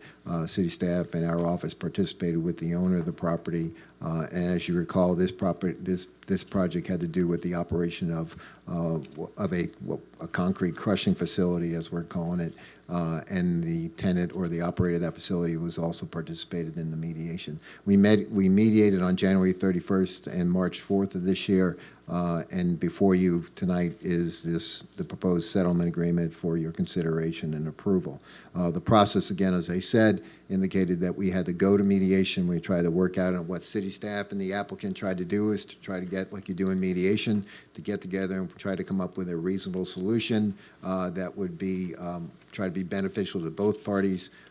As anybody will tell you who's ever been involved in mediation, you go to mediation with the idea that you're not going to get everything you want, right? And that's just a process. The way the process works on the 7051 is the mediation and any agreement that the city comes to is subject to the final approval of the City Council, and that's why we're before you. So I'm just going to briefly go through the terms of the settlement, which staff is recommending to you tonight for approval, and that the applicant and the property owner is in agreement to. just point out quickly some of the goals that we looked at when we were trying to work through mediation. Obviously, one of the goals was to try that the city staff had, and ultimately the property owner has agreed to this, and we will talk further about this later on, was to basically redevelop an existing site there to create a planned industrial development for the area that we're talking about. Also, an important segment of this was to try to work to relocate the existing concrete crushing facility from its current location to another location that might have less of an impact on the community and the neighborhood. And then, as you might recall, during the November discussion of this matter, there was some discussion about the economic impact of this type of facility. So there was, from the staff's perspective and the applicant's perspective, a desire to maintain that economic impact for the city. So the settlement terms are simply this. The property owner for the 2 parcels that were part of the November decision, those parcels involved were identified as parcel 1 and 2. The property owner also owns or controls 3 other parcels identified in the settlement agreement, parcels 3, 4, and 5. Parcels 3, 4, and 5 are currently located in unincorporated Osceola County. So as part of the settlement agreement, one of the things that staff was trying to promote was that the property owner that controls all 5 of these parcels would take all 5 of those parcels and basically combine them ultimately into a planned industrial development. To do that, those 3 parcels that are in unincorporated Osceola County would have to be annexed into city. So the settlement agreement says that the property owner will submit applications to annex those properties into the city. They'll obviously have to come back to the city council for approval because they are annexation petitions. As part of that, they would also submit applications to do for the change the land use and the zoning. The zoning would be submitted for an application for an I-3, which would allow for a planned industrial development on all 5 parcels. And then within 60 days of the approval of the annexation of those properties into the city, the owner of the property would move forward with causing to be relocated the existing concrete crushing facility from parcel 1 to parcel 4, which was in the materials that I think were provided to you. You have a good idea where those are. Again, the idea would be that the concrete crushing facility would be moved to a location that would have less of an impact on the community. So the relocation would be temporarily permitted on that site with the stipulation that the property owner would move forward with the required site development plan for the whole plan you've done. So we would essentially allow them to move that, even though they didn't have in place a site development plan, and that the new location would be subject to some of the restrictions that we talked about at the November meeting, and which we'll talk about in a second here. As you're aware, there was a code enforcement proceeding that was involved with this matter because the operation that was on the property was done without the appropriate permits. So as part of the agreement, the city staff and the city would, excuse me, would recommend that the code enforcement proceeding essentially be abated, and that upon compliance with the codes, that the accrued code enforcement fines we would recommend that they would be approval. The fines, they currently exist based on an abatement. They would not exceed the $50,000 level if the fines were abated until March 4th. They would be lower than $50,000. The reason why it's written as staff would recommend approval and the city would recommend approval because those approvals fall within the purview of the special magistrate for code enforcement because they're below $50,000. So it would have to go back to the special magistrate at that time, and the special magistrate and if the staff and the city council agrees to this, we would recommend that the special magistrate waive those fines and release the liens that are on the property.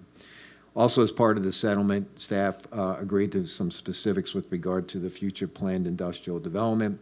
They were related to reduced setbacks for the areas on the properties that do not abut any residentially zoned property or Hickory Tree Road. There'd be reduced parking requirements, a certain elimination of interior open space requirements, again, as part of the planned industrial development, some additional signage, and then the uses that are set forth in the agreement that are listed as Exhibit C, and we can look at those if you want. They're essentially light industrial uses that are listed on there.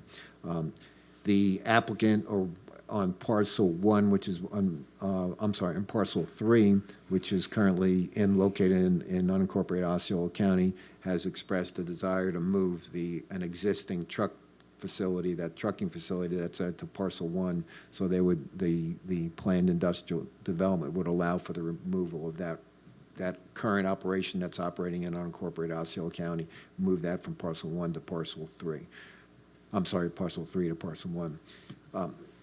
As I mentioned earlier, there are some operational restrictions that the agreement calls for. The applicant and staff looked at these, so the hours of operation was an important item to look at. So they would have restrictions on the operation of the concrete crushing facility from 7 a.m. to 5 p.m. On Saturdays in its current location for as long as it stays on parcel 1. And these restrictions would apply immediately towards the operation of the existing facility as it exists on parcel 1 right now.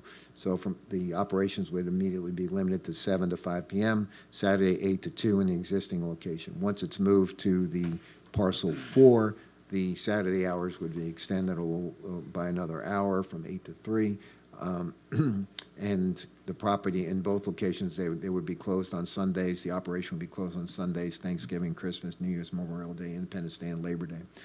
Important for the staff was to limit the construction operations as it impacted the neighborhood. Crushing operations would only occur basically Monday through Friday in the hours of 8 to 5 p.m. Similarly, deliveries of material or loading and unloading of trucks would only happen during the operation days, which would basically be the 8 to 5 period and the 8 to 2 on Saturdays and 8 to, I think that slide's a little long because on that slide it should be 7 to 5 p.m. I'm sorry for the crushing activities. And no operation of the machinery, repairs on machinery except during operating hours for that.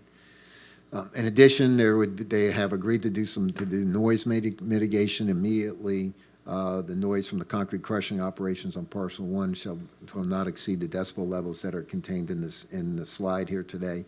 And for that, as we move forward to the relocation of parcel 4, the noise restrictions would comply with the city's applicable code. You will shortly see an amendment to the city's noise ordinance that will apply to generally throughout the city, which is why this is written like this, because the property owner and the operator have agreed that they're going to comply whatever the noise ordinance is at the time. But you will see the city is working on an amendment to its noise code to provide a more measurable enforcement of noise issues in the city.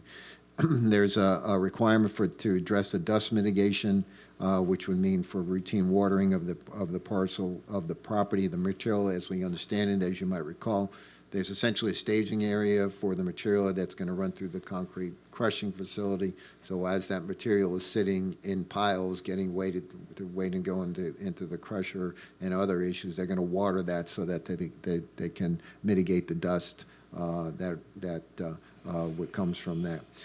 In addition, the city would have an opportunity in the event that weather conditions warrant additional watering to deal with the dust. The city would have an opportunity, would have the ability to go to the operator and say, hey, you need to do a little bit more because of the current weather conditions.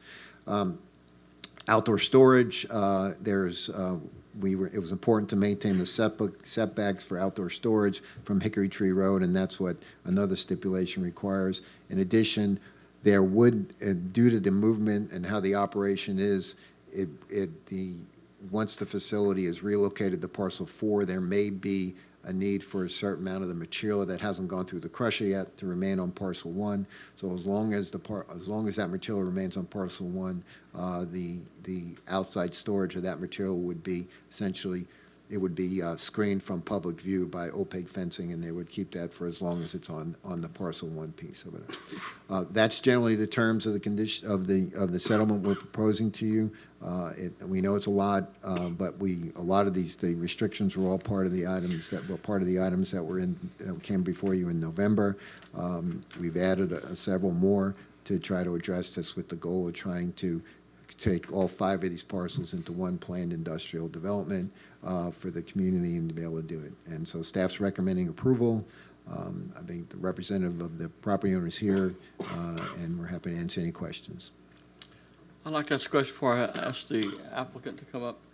If the council chooses to deny this request, what happens next? Under the process, again, the process that's been invoked by the property owner and the applicant is, it has for the appointment of a special magistrate, the first step is to go through mediation, which we've already done that. If the council were to reject the statement, this proposal tonight, then we would go back in front of the special magistrate. The special magistrate would then have basically an administrative hearing to review the issues related to it, and then the special magistrate would either agree with the city's position or would find that the city's decision unfairly burdened the property and submit a recommended order back to the city council to come back to the city council for final action. City council then at that point can approve that recommended order and accept it and implement whatever the relief would be, or it can deny it, in which case the applicant would have the opportunity to take the November decision and challenge that through a petition or cert in Osceola County Circuit Court. Is the applicant here, would like to speak to this item? The owner?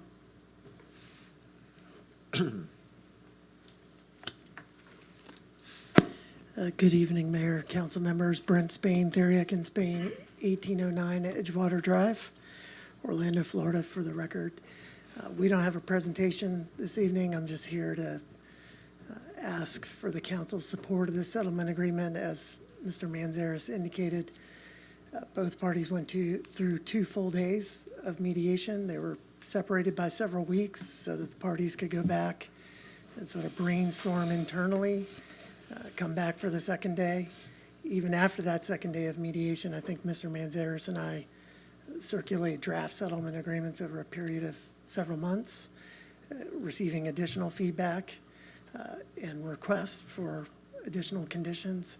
And we really think that what's before you this evening allows to create a win-win. You all get the PID that was discussed a lot last November.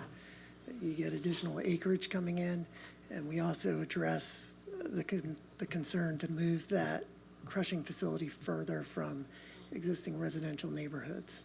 So again, I'm here this evening. I'm happy to answer questions, but really I'm here to ask for your support so folks can move forward to the next step and get this project before you with the new applications.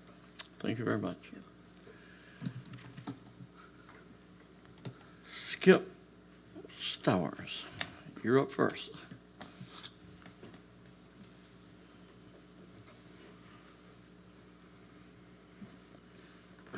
Good evening. I'm Skip Stowers, live at 221 Spring Lake Circle in Live Oak. I'll keep it short, but we would please ask that you hold steadfast to your December 14th, 2023, 5-0 vote not to change the land use code.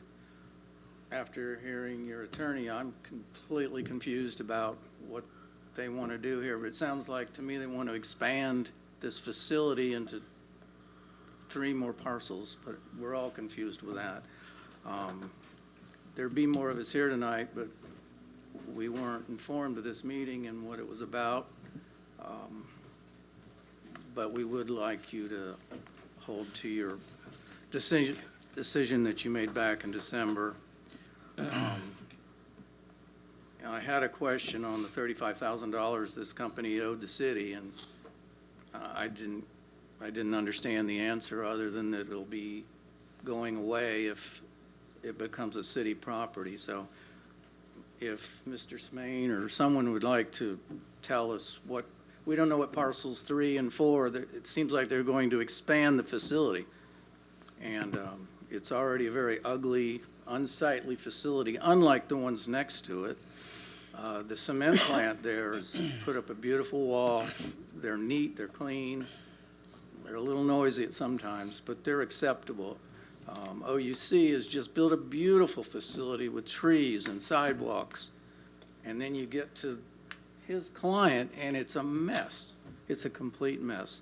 And I'm not going to go into the details, we've already done that, but there are things that are leaking out onto the sidewalk. It's something that our community doesn't want, and we just ask you to uphold your vote. I know it's going to be a legal fight, but as a citizen, I just ask you to do that. Thank you.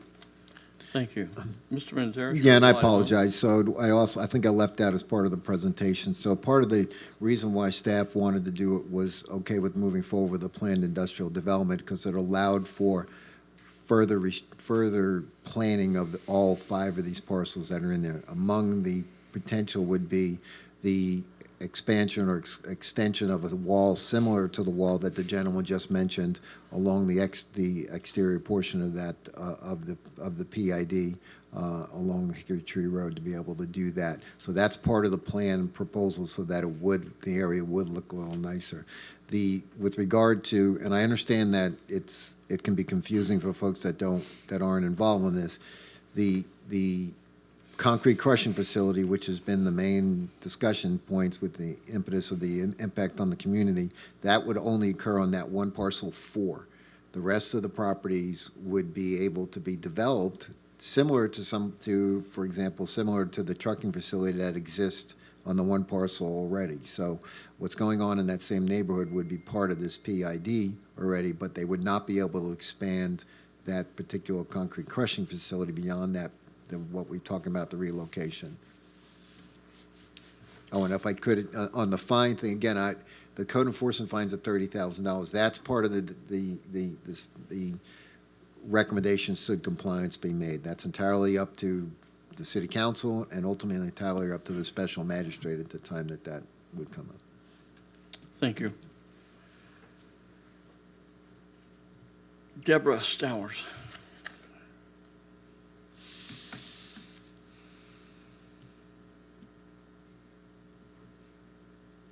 Deborah Stowers, 2221 Spring Lake Circle.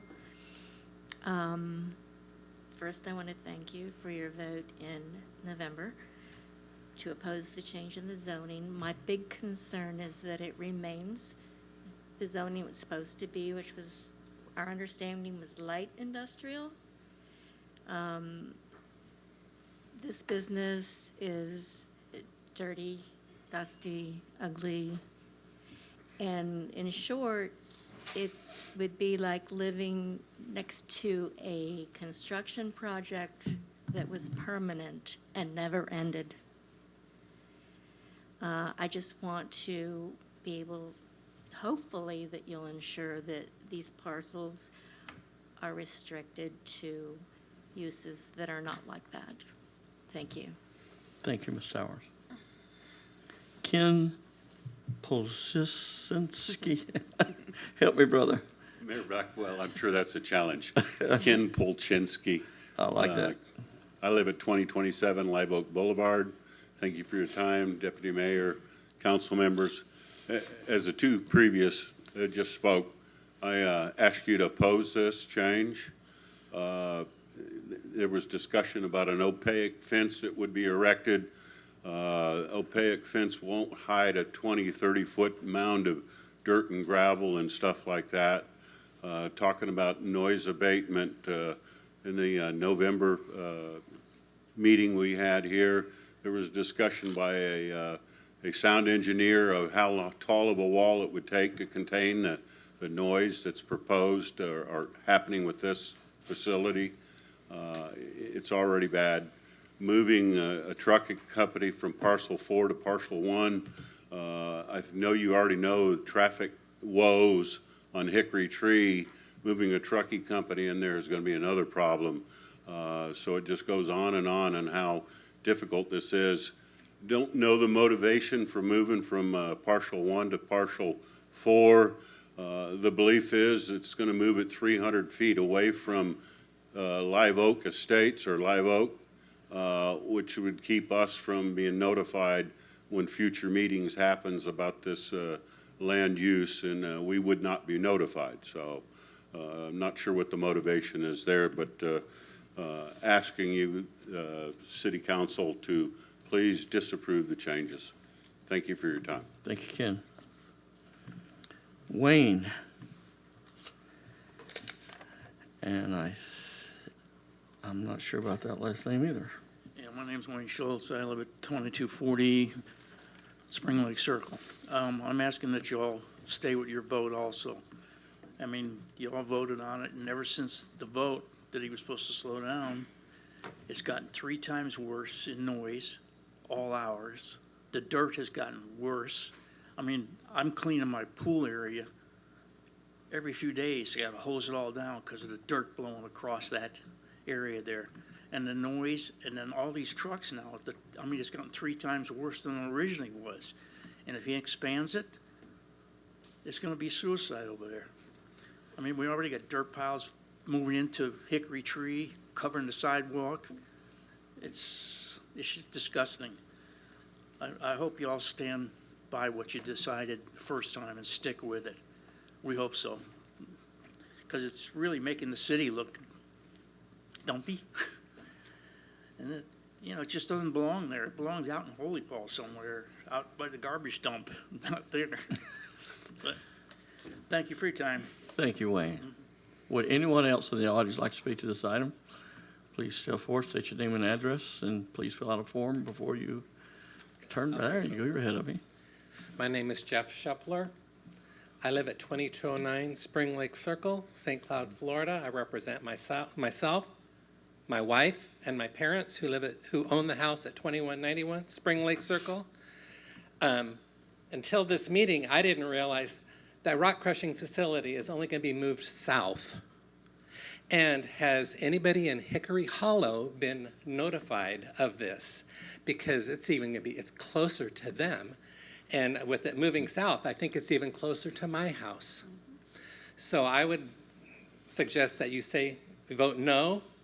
And with the way the rock crushing owners have maintained their property, I would not trust them any further than I could throw them. As Wayne had mentioned, up until a couple of weeks ago, probably in preparation of this meeting, their debris was flowing over the fence, over the barrier they had, onto the sidewalk. Weeds were growing up in there. You can't trust them, that they'll take care, that they'll do what they said that they would do.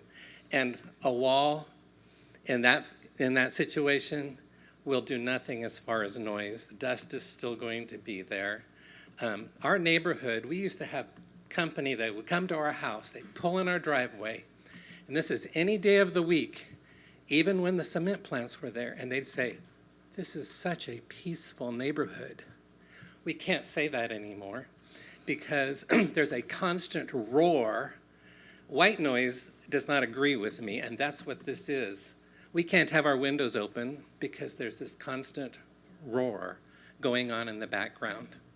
So unless you have experienced it, you probably won't understand it. But please do not allow any of these changes. First of all, Hickory Tree, the Hickory Hollow community needed to be notified. And I doubt there's any of them here. Thank you. Thank you. Would anyone else like to speak to this item?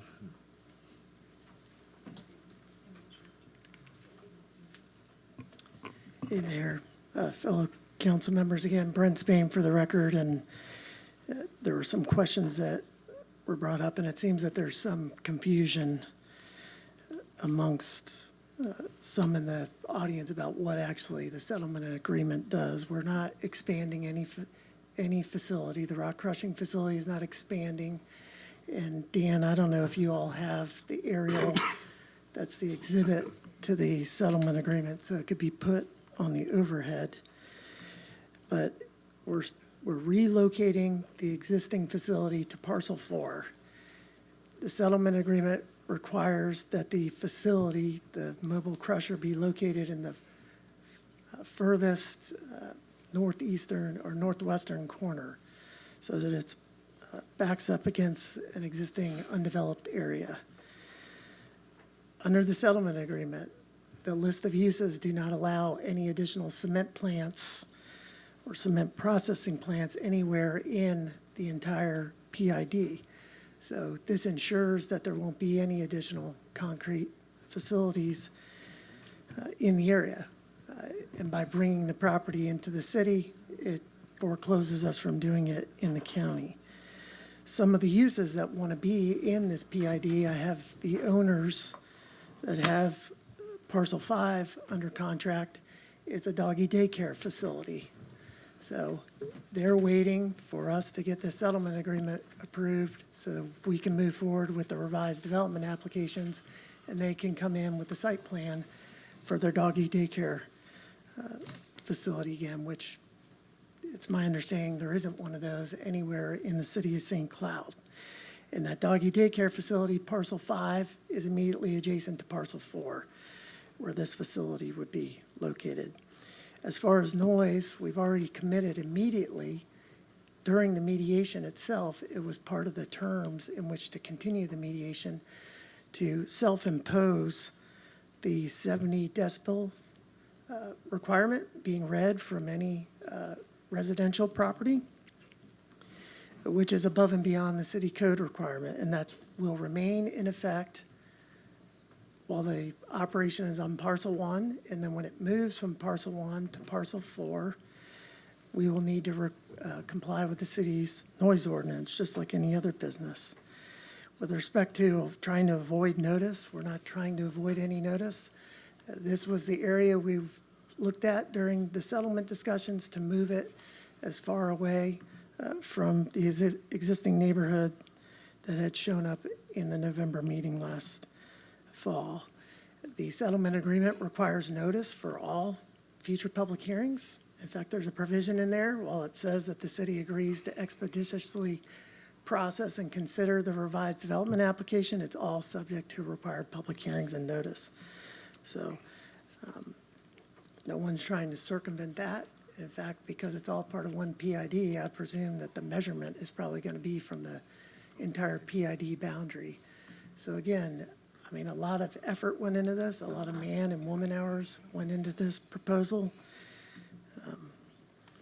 You know, again, the list of uses, you know, we tried to eliminate every use that the city staff asked us to eliminate has been agreed to and eliminated from Exhibit C, including any future cement uses within the PID. So again, I'm happy to answer questions about it. I really, truly think it's a win-win. I've practiced land use for 24 years in Florida, throughout the whole state, including sitting in Mr. Manzara's chair for local governments. But trust me, if my folks had written the settlement agreement like Mr. Manzara said, a successful mediation is when both sides are in the parking lot grumbling a bit.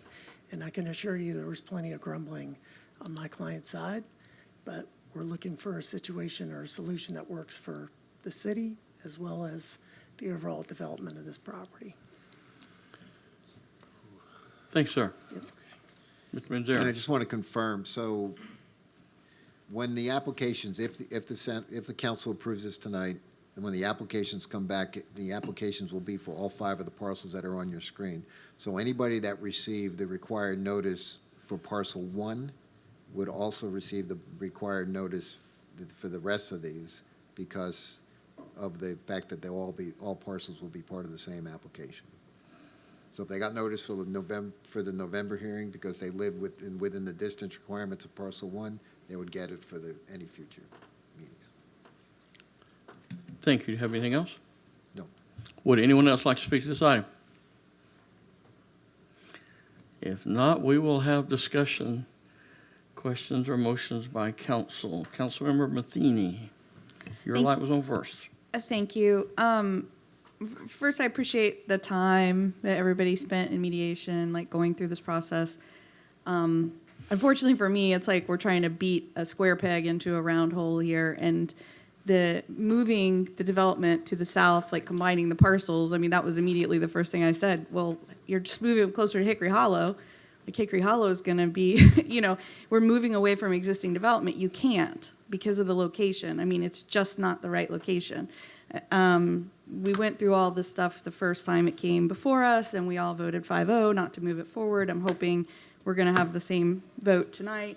But to me, the changes, they tried, but it's just not the right place. You know, I agree with all the comments that were made, like the wall isn't gonna do anything. There's 20, 30 feet high material. There's no chance that I feel like this site is going to be in compliance with anything, and how we were gonna keep them in compliance with it. It's just not gonna happen based on the past experience that we've had, you know, through this whole process. I know I live next to a bar that's not supposed to have outside music, and we can't even keep them from doing outside music. You know, I just think the probability of being able to keep all these conditions in check is almost zero for me. I did want to mention that the process has to be extremely frustrating for the residents, because we went through the whole thing, it was publicly noticed, we voted it down, and then, you know, here we are again, and they weren't notified of this meeting. And so I did confirm with the city manager's office that it wasn't a requirement. Like, if this process continues on and we vote it down and it comes back again and, you know, doing this whole thing, they don't get notified again. So I'm going to request that we do notify the residents if this continues to move forward, just so they have appropriate notice of the process. To me, I would be extremely frustrated as a resident. Like, I just went through this, I fought it, it got voted down, and now I'm back again? Like, what the heck? Just checking out my little notes here, but, you know, I agree with everything the residents have said. I think, I just don't feel like this is a change that makes a change, and I'm not gonna support this. Councilmember Fletcher. I'd like to start, I do have some comments. I'd like to start off, I have a question for the representative, the attorney for the property owner.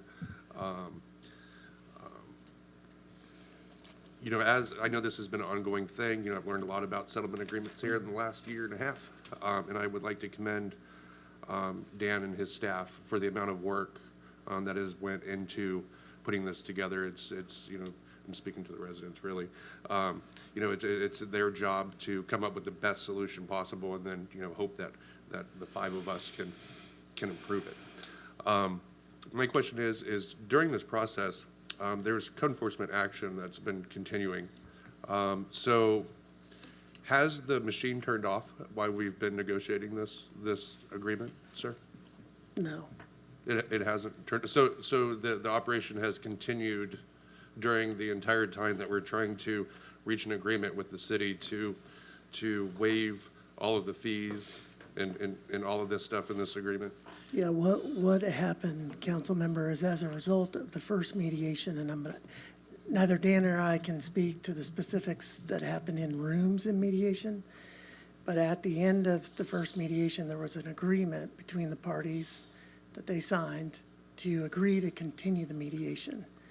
And as part of that, there were terms that our client agreed to in order to secure the continuation of the mediation. So some of that, one of which was an immediate impact, was that there would be no crushing on weekends. It also moved back the starting time of crushing during the days.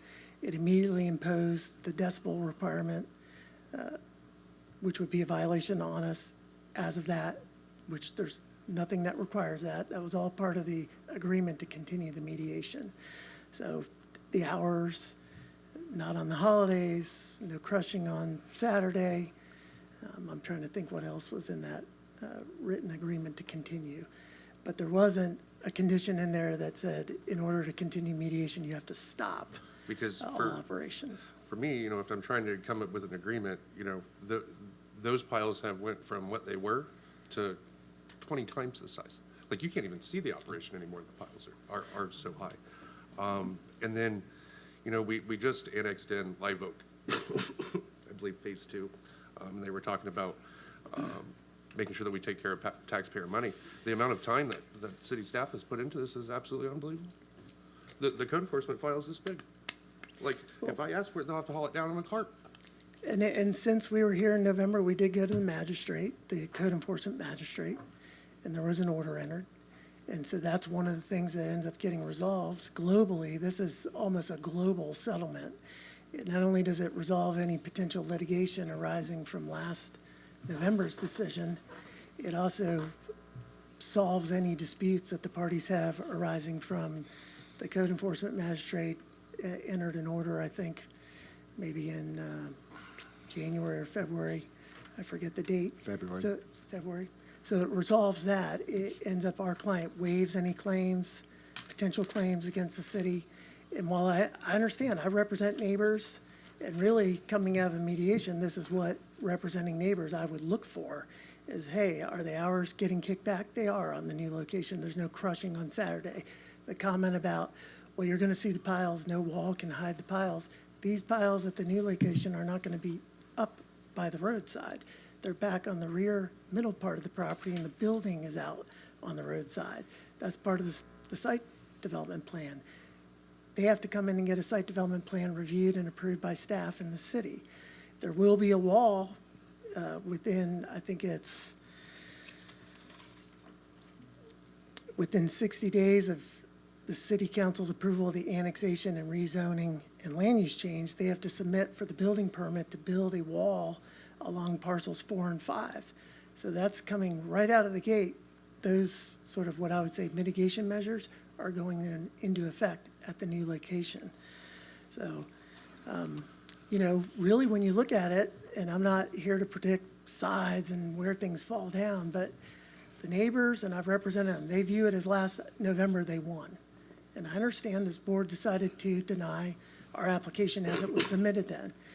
But there's the possibility the magistrate during the hearing, it's an evidentiary hearing, Mr. Manzares gets to cross-examine people, I get to cross-examine people. It's like a mini trial. The magistrate could recommend to you all that that denial back in November was unreasonable. You should let them do it on parcel 1, how we proposed. Or she could Are we say, here to argue this, what may happen? well, I'm helping to Is that what you're explain. telling me, what might happen in the next step? I'm saying I that, think we know that. I think we should know that. well, if people go to court, and I don't want to go to court, I don't either, but I've had to. but I understand the neighbors' view that it ended last November, but that's not where it ends. They would have had a right to challenge the approval, just like my client had a right, and we didn't march into court. We went into a alternative dispute resolution process that allowed the parties to mediate. And really, this is a solution. No court could order this solution. The court is either going to say it's on parcel 1 or it's not on parcel 1, which when I listened to all these neighbors last November, they don't want any of it on parcel 1. So we've listened to that, and we've also created an entire PID for the entire area. No worries. I'm just going to make one final comment. I appreciate the comments from the citizens. I know you pay city taxes, and in this case, I'd like to take your taxes and take them to court. So I'll be voting no on this. Mr. Gilbert, Can I ask you some questions, sir, while you're up here? please knock over. Oh, I'm sorry. Sure. So my understanding is you feel that we should accept you're going to follow future compliance and rules, but you haven't for 3 years? Well, I guess I would say a few things on that. One, the settlement agreement, if you've read it. I have. If we violate the terms, there's actually a prevailing party fee provision in there, so, But you haven't paid fees, so what do you think? well, I'm saying, if you're a bad actor today, what makes you a good actor tomorrow? here's one example, council member. I was called after I broke my wrist and I was on vacation with my family. I received an email, 2 emails from Mr. Manzara saying, your client is operating the crusher on Saturday. They're not supposed to do that. I immediately responded to Mr. Manzares. I immediately called my client while at Universal Studios with my family and kids. And I immediately got confirmation that no such operation has been taking place. What had been taking place is that a front loader was out there moving dirt, which was allowed. So I understand, yes, the facility has operated and under the guise that there's not a permit. So that's technically a violation and there's code enforcement. But we've abided by all these mediated restrictions in the interim before we came here this evening. So I think we actually are abiding by it. I think the project, if it were approved, the overall POD would be a huge win. And I appreciate you abiding by it since this compliance, and I'm sorry that you had to go on vacation, but in your profession and mine, we get calls on Saturdays, Sundays, nights, and all the time. So I certainly do appreciate it. I don't know why that call was made. They may have been just a little unhinged by the non-compliance for so long that they heard something, they said, here we go. I can't assume that, but I you could understand. understand their complaints, and I don't know who made it, but I understand. I understand why they do that. They don't know the difference between this or that or the other. So I give you credit on that for sure, sir. I understand, but we were very responsive to it to confirm that it wasn't happening. And it turned out that we weren't violating the mediated continuation terms. We're in full compliance. We're in full compliance with those as we sit here today, to my knowledge. Besides operating without a permit. And again, that's not one of the mediated terms. In fact, the mediated terms allow us to continue to do that and try to expedite our relocation to parcel 4. Okay. When you have trucks coming and going all hours of operations, and it's been going on for years, illegally, how is it going to just stop? Or how do we trust it's just going to stop once we do this, and you're going to comply the rest of your time at this facility? Well, one, I'm not aware of trucks coming at all hours of the day. The only operations out there that are 24 hours are the existing cement plants. Oh, I thought there's a trucking company there. Mr. Wright's trucking facility is allowed under the county zoning. Yeah, that's in the county. It's approved as a permitted use in Okay. the county. Thank you. Those are questions I have. I don't know the law as well as you and Dan, so I just had to ask that question. By the way, I have a facility that's next to a rock crushing company that I own, and we have to wash our cars daily. It just happens, and I'm just saying that's the experience I have. Exactly, not a lawyer. So in mediation, when instead of toning this operation down, you ramped it up? That would not be, in my view, an accurate statement. We reduced the hours. We committed to restrict hours. We restricted the hours that they could crush, rock crush. So no weekends. We reduced when they could start. While the facility opens at 7, the crushing we agreed to couldn't start till 8 in the morning. Okay. That's the discrepancy in the PowerPoint. Okay. So we actually imposed additional restrictions above and beyond what was even before you last November. Okay. So you added more material, because the mountains are, not quite Mount Everest, but they're up there. So you added more material during the mediation, but you slowed down operations? Yeah, so the piles, I can explain. In fact, I Okay, even please. mentioned it to Mr. Manzares about it, is, again, looking at the settlement agreement, it provides a window in which for the operator to get over to parcel 4. Mhm. And so in order to facilitate getting, and then it has a time frame for the materials Mm-hmm. to disappear. So to expedite the removal of those materials, although it allows us to go past the 60-day relocation timeframe if we needed to, the operator has, because what the piles are dirt. It's not the crushed, it's the byproduct of that. So they've ended up putting a focus on, hey, we're going to crush the concrete now. So if the settlement agreement gets approved, the relocation is as seamless and as quick as possible. Good. And so those materials can get off of parcel 1 as quick as possible. So that's the reason for that. Good. And I'll check that off, because that was one of my questions, so thank you. And very one other much. thing on that is, once they relocate under that time frame, they can't add any materials to parcel 1. So they can't operate on parcel 4 and truck it over to parcel 1 and dump it. That can't happen. And I get all that, and I've read this settlement a couple times and really studied it, because I've been through settlements, being a business owner, multiple companies, so I've been in mediation to multiple companies. And I thought it was a pretty good written settlement and could be agreed upon pretty well. But my underlying issue is, why would we have faith that this new agreement is going to be operated on a basis with good acting? Well, I think that, and I'll let Mr. Wright speak in a moment. Okay. I think, one, you've seen that since the meeting in November, not only have Mr. Wright and I, in working to negotiate this agreement, we've shown that good faith and dedication to getting it done. We're agreeing to bring in the additional property. we're agreeing to an entire plan development process, which has to come back before this board. You're not approving actually anything this evening. You're approving the settlement. If we come back and we have 30 days to submit, and then that has to go to the planning board, then it comes back to y'all. If you all decide at that time you're going to deny that annexation, rezoning, and land use, then the settlement agreement is null and void.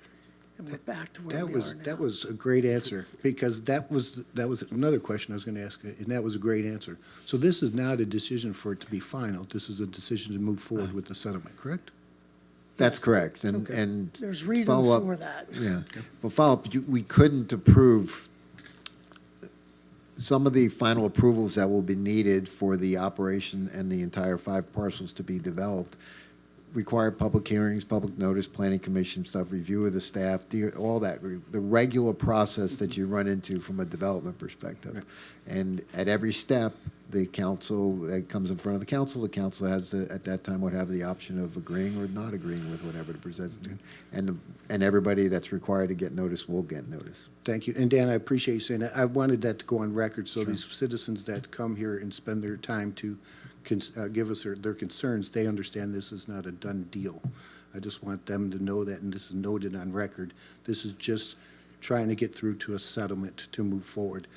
Again, I know that, been in business, you try to, like you said, you don't split the baby, but you don't throw out the dirty water with the baby either. You try to settle it and get it done. Nobody usually is happy at the end of a mediation and a settlement agreement.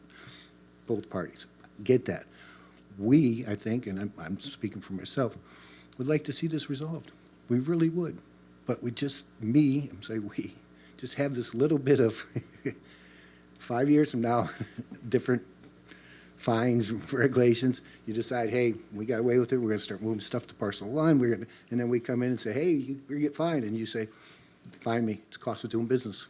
Yeah, and I'm going to let Mr. Wright address that because he's the underlying property owner, so it affects him directly. But I can stand before you and say, if that were the end goal, this much time, effort, and money would not have been put into this. Right.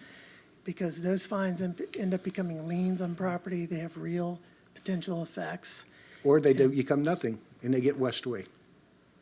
If you wait it long enough, they become nothing, and they get negotiated Well, away. In mediation, just as you spoke of earlier. So a fine is not a fine until it's paid. Well, I think It's a notice of payment of a fine. There's two different things. I think the goal there, and this was the thought process, is really that fine money is being allocated to ensuring that the wall goes in right at Again, the I outset. get mediation, so appreciate the questions. I understand the mediation part. I'm just saying, this is the angst that I feel. I think it's a great settlement agreement. I think it's both parties work great on it. I just don't want, and I probably won't be here or may, in the future, the same thing goes on. And the same fine goes on, and well, let's wait them out, we'll negotiate them and get them dropped. That's just a personal feeling. I thought the settlement agreement, I read it twice, I reread it, it looked like both parties were working on a resolution. I really thought so. I just have this pit in my stomach that this will happen again in a few years. Yeah, I think the PID conditions, which will come before you all, will give you the comfort that that's not going to happen in parcel 4, but I do want to let Randy have an opportunity to speak. He's local, he's here, and this is his property, and I think you can hear. Mr. Wright, would you like to speak? Thank you for answering my Yes, question, sir. sir. I mean, the biggest thing I want to address is some of you that came in here new I'm getting the feeling that you think I just started this operation all by myself with nobody's approval. And that's not the way it happened. We came into your office down here and we were told that because it's a mobile crusher, everything contiguous to it is already industrial. We're okay to get started. It would be a 4-week process to be approved. That's why we started what we're doing. I didn't just go in there and say, hey, I'm going to do this and make everybody mad. I mean, residents, I apologize, y'all don't know me, but when I say I'm going to do something, I'll do it. I don't like how ugly that facility is. We want to make that facility look better, but I don't have a permit to do that. And as far as the fines, we were told that we weren't gonna get fined by code enforcement. That's one reason I'm Could fighting I see that. those on paper, because you said somebody told you? They're, hearsay to me just doesn't work. And then Okay. you said you want to comply, and you want to do these things, but, Your man was J.D. Anderson that worked for y'all. no, on paper, on paper. Now you're being funny now. No, There's- if, That wouldn't happen. that was not, no. No, if- sir, that wouldn't happen. They wouldn't get it to me. So is it verbal I agreement? didn't ask it for in writing because I thought I could trust your employees, but I now find out that y'all aren't held liable to what your employees say or do. I know we grew up probably similar ages and stuff, and a handshake was a good deal. Every That's the best way to be agreement able I to have trust now, somebody. every agreement I've had in the last 25 years has to be on paper. Yes, To sir. avoid this, he said, she said stuff. Well, and I understand, we apologize. we used to write stuff on napkins and I'm a sign third contracts. generation from Osceola County. Right. My father and my grandfather before me, they did handshakes, and they were good businessmen. I did too before. And it was the way things was, but you're right, it's a whole different world. is. But I Certainly just, Thank is. you. You have anything else to add? no, sir. All right. Mr. Irvin? Oh, your light's not on now. Are you I done? don't have anything else to add.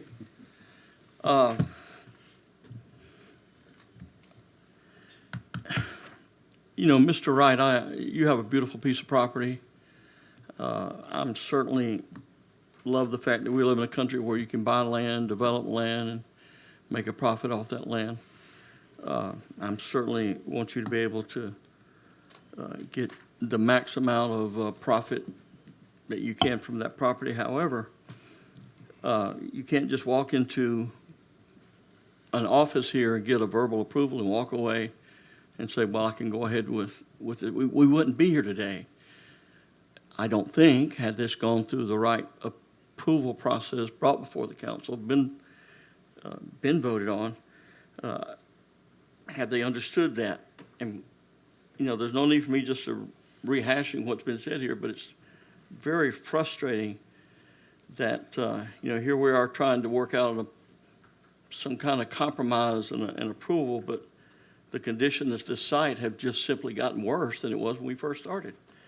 And so, building a wall, moving it over several hundred feet to another piece of property is not going to mitigate the dust. The dust is still a huge problem, filling up people's swimming pools, landing on people's cars, making it hard for people who have breathing conditions to breathe.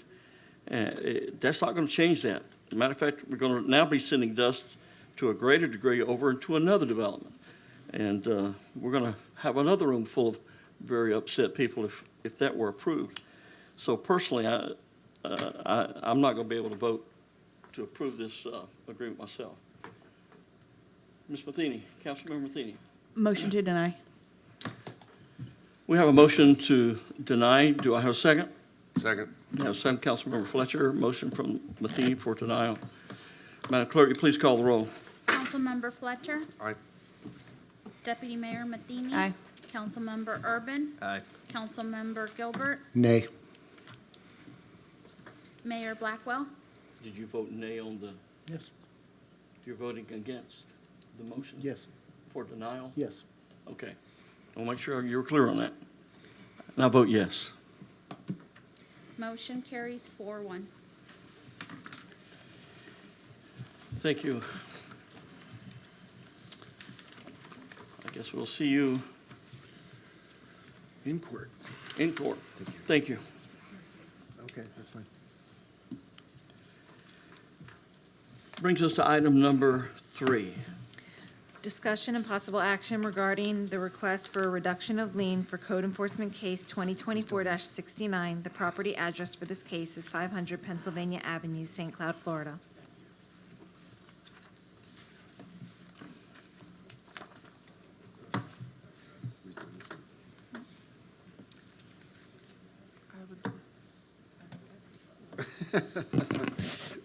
Thank you. This is a request for reduction of an existing code enforcement matter. You've been provided information. The way the process works on this is the applicant makes a request to the city to reduce any existing liens. The property is in compliance. This property involved, as I recall, some weeds and grass that had gotten in violation of city code, as well as a pool that wasn't appropriately maintained. The fines accrued to $59,766.23. The property is currently in compliance. And the city, as it says on the screen, the city manager reviewed the request from the property owner, and the city staff is recommending that a reduction to $6,218.92 payable within 30 days. Is there anyone in the audience that wants to speak to this item? Councilmember Matheny will have discussion. Motion by council. Councilmember Matheny? Thank you. When Councilmember Trace was here, we went through an audit of our code enforcement cases, if you recall, Mayor, because we were like, let's not let them get to 50,000, 100,000, 200,000 before we do anything with it. So we've had several large code enforcement cases lately. I would just like to ask if staff could just do another audit and, like see if there's a way we can resolve these before they get, so high. Well, you could re-notify them, because a lot of times they come in and they're like, well, I got a notification that I had the car with a broken down tag and I didn't, they say they didn't know, but at least we could re-notify them, hey, you have an active case. And, currently your code enforcement fine is $59,766, like it just, personally, I would like to do that. Certainly. But I don't have an issue with this, this settlement. I'll support it. Councilmember Fletcher? Mr. Benzeres, what was the city cost of this? It's like $218. Yeah, about $280, I think, to return. I think we brought this up before. I'd like to, is there a way to look at that process? Because $218, it just seems like that's low. Right, so under the code, under the law, the city's entitled to recover administrative costs associated with the proceeding. You're not allowed to recover as part of the cost analysis. The law doesn't authorize paying for the time of the code enforcement officers or attorney's fees or anything. It basically talks, it's almost like court costs. The ability to putting together statements of violation, doing the mailings, doing that kind of stuff. That's what the law only allows. So when you talk about when you ask the question about the costs, then that's where that $200 figure comes from. That the costs that were ordered by the special magistrate. In the reduction of fine position, which we've talked about before, there are certain legal requirements related to reduction of fine. The fine at the end of the day has to fall into three categories. Has to follow the seriousness of the violation, whether the respondent has any other previous violations related to their property, and the cooperation of it. So, if staff, I'm in favor of doing this because it's already been taken care of in a new property owner. If staff could send me that information pertaining to the costs and stuff. We certainly legal can. And all that stuff. We certainly can do that. We've done that in the past, and we've had it. The one thing I always talk about, when you look at each case has to be looked at individually. So at times we've talked to the council has asked, well, can't we just set a set formula for everything? And you really can't, because you have to look at each case individually. The only thing I'd ask in this item is it says 30 days, but we'd ask that you pick a date of it also. If you're going to approve it today, that you put, August 18th in as a payment date. It's easier to do that than to try to calculate the 30 days. That's it. Councilmember Gilbert? Yeah, so when this code enforcement goes on and someone goes to purchase that home, are they now responsible for the $60,000? It depends on where the process is, right? And if a lien is in place, which in this case it is, right. then that lien, then the new owner of the property, as with any other lien on the property, unless that lien is satisfied at the closing table, then the lien goes to the new owner. Okay, so the Renee Borrell and Ms. Borrell, they were the past owners? They're current owners. They're the current owners? They're the current owners, right. Okay, so Renee's brother sold her the property and then she's getting reduced? I'm not sure of that, I apologize. I'm not either, but just that's one of those things you say, hey, I got this lien, you buy the house, you can get rid of it, and we can circumvent the system. I'm trying to pull up the agenda item, and I can't get Does it. it? I And? can't get it open. Good catch. If that's the case, I'd like to continue it. I don't know, but Oh, this is what I have. I can't open the case. It looked like to me, when I read it, in my agenda review, it was mentioned that something about previous owners, but when I read the backup, it sounds like a grandparent bought it and the granddaughter ran up the code enforcement, and then it's the same owner. So it wasn't like it followed through. Like, I was buying a piece of property in St. Cloud and it had $50,000 worth of code enforcement, and I was like, well, I'm not buying it unless you deal with that. I don't think this went through a closing, like when I read it. Tisha, do you have the information? I don't mean to call you up if you don't. No, it's okay. I don't think I do, but give me one second. Sounds like we should continue it. It is in compliance, though. That's correct. The property's in compliance. I mean, the ultimate goal is compliance, right, and recovering city costs. So if they were thinking about it after you had said that, it kind of. And if I may, the reduction to $6,218.92 is it's a significant amount of money that the property owners are still going to pay for the violation that was involved. That's now in compliance. Because if they don't have the money to pay the fine, then obviously the house is going to go in disrepair probably again.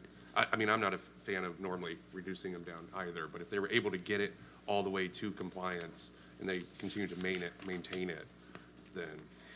And again, the request from the current property owner was they offered $5,976. So they've already agreed, I believe, that they would pay the $6,218 that was recommended by the city manager. So they're going to pay the fine. And Yeah, I think it was, they offered 10%, and then our Yeah. counter was 10% plus costs, which that's that number. I'm fine with it, but if y'all want to figure out, I can fine continue either it too. I just want to figure out how they can sell a property that has this lien on it and get away with it without having this. The seller would tell, same way, if I'm buying it from you, and no. better Or satisfy you satisfy it with the money I pay you for the house. Well, then, maybe they didn't do title work, maybe they're a bad negotiator. Or Well, maybe they wrote it over to the cousin Annie. the typical scenario that we see is it's twofold. The property, they acquire the property, the buyer acquires the property without getting title insurance, in which case the lien does. Or the other one is they acquire it for a tax certificate or a tax deed, and then, again, the lien stays on it. And then Tisha has definitive answers. You can tell by her face.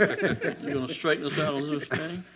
So the previous owner was Burrell, and the current owner is Gonzalez. So I do not know if there's any relation, but the previous owner was Burrell, and the new owner is now Gonzalez. Okay, so, and if I could maybe, again, we can continue if you want to confirm this, but it looks like from the request from Burrell that a closing has taken place and Burrell has been charged with cleaning this piece up. Because the request came from the prior owner, and as Tisha just pointed out, there is a new owner. So sometimes when you have these closings happening, the closing is basically done in escrow and the funds all sit there waiting for liens to get taken care of. So it looks like that's why the request came from Burrell, and that's probably why they're willing to spend this much money, because they've had a transaction where they're selling. So it is sold, or the lien has to be satisfied until it's sold? They will do a lot of times they'll do what's called closing in escrow, where all the funds are paid, the property owner the property owner changes hands like Tisha did, and then the money associated with the transaction is held in escrow until certain loose ends are tied up for the closing. So if we were to deny this, that would go back on the seller and the buyer to make an agreement how this gets taken care of? There probably would be some future negotiations between those two parties, yes. Okay. That sounds fair to me. But again, I think compelled that this is a fair amount of money for the type of violations that were in place here. Yeah, and I agree with that, but we set codes and we set violations and we set dollars to set standards. And when these standards keep getting depleted, then what is a standard? Well, Mr. Gilbert, I mean, that's why I was suggesting we go through our list again, because I know that was something Councilmember Trace had suggested, was like, let's not let them get to $60,000, you know, because it hasn't happened recently, but they do come and they say, oh, I had this thing and I fixed it, and they didn't realize then you have to make that call back to like clear it, you know, and so I just think it would be nice if we could maybe say anything 50,000 or more, like we send out letters, just so that can also be in the file, like we've notified them 10 times that they had this outstanding issue and they've ignored it. And Right, and every time a additional violation in price goes on, there should be a letter with it. You just went up 10%, or you went up 15%. I think it's daily. And it I should think be it's notified. daily. I guess my stance on codes and standards are not to be sitting here every time and reduction, because folks watching this know that. Folks selling this house and the folks buying that house know that. Councilman Fletcher. Oh, sorry, Mayor. Motion to approve.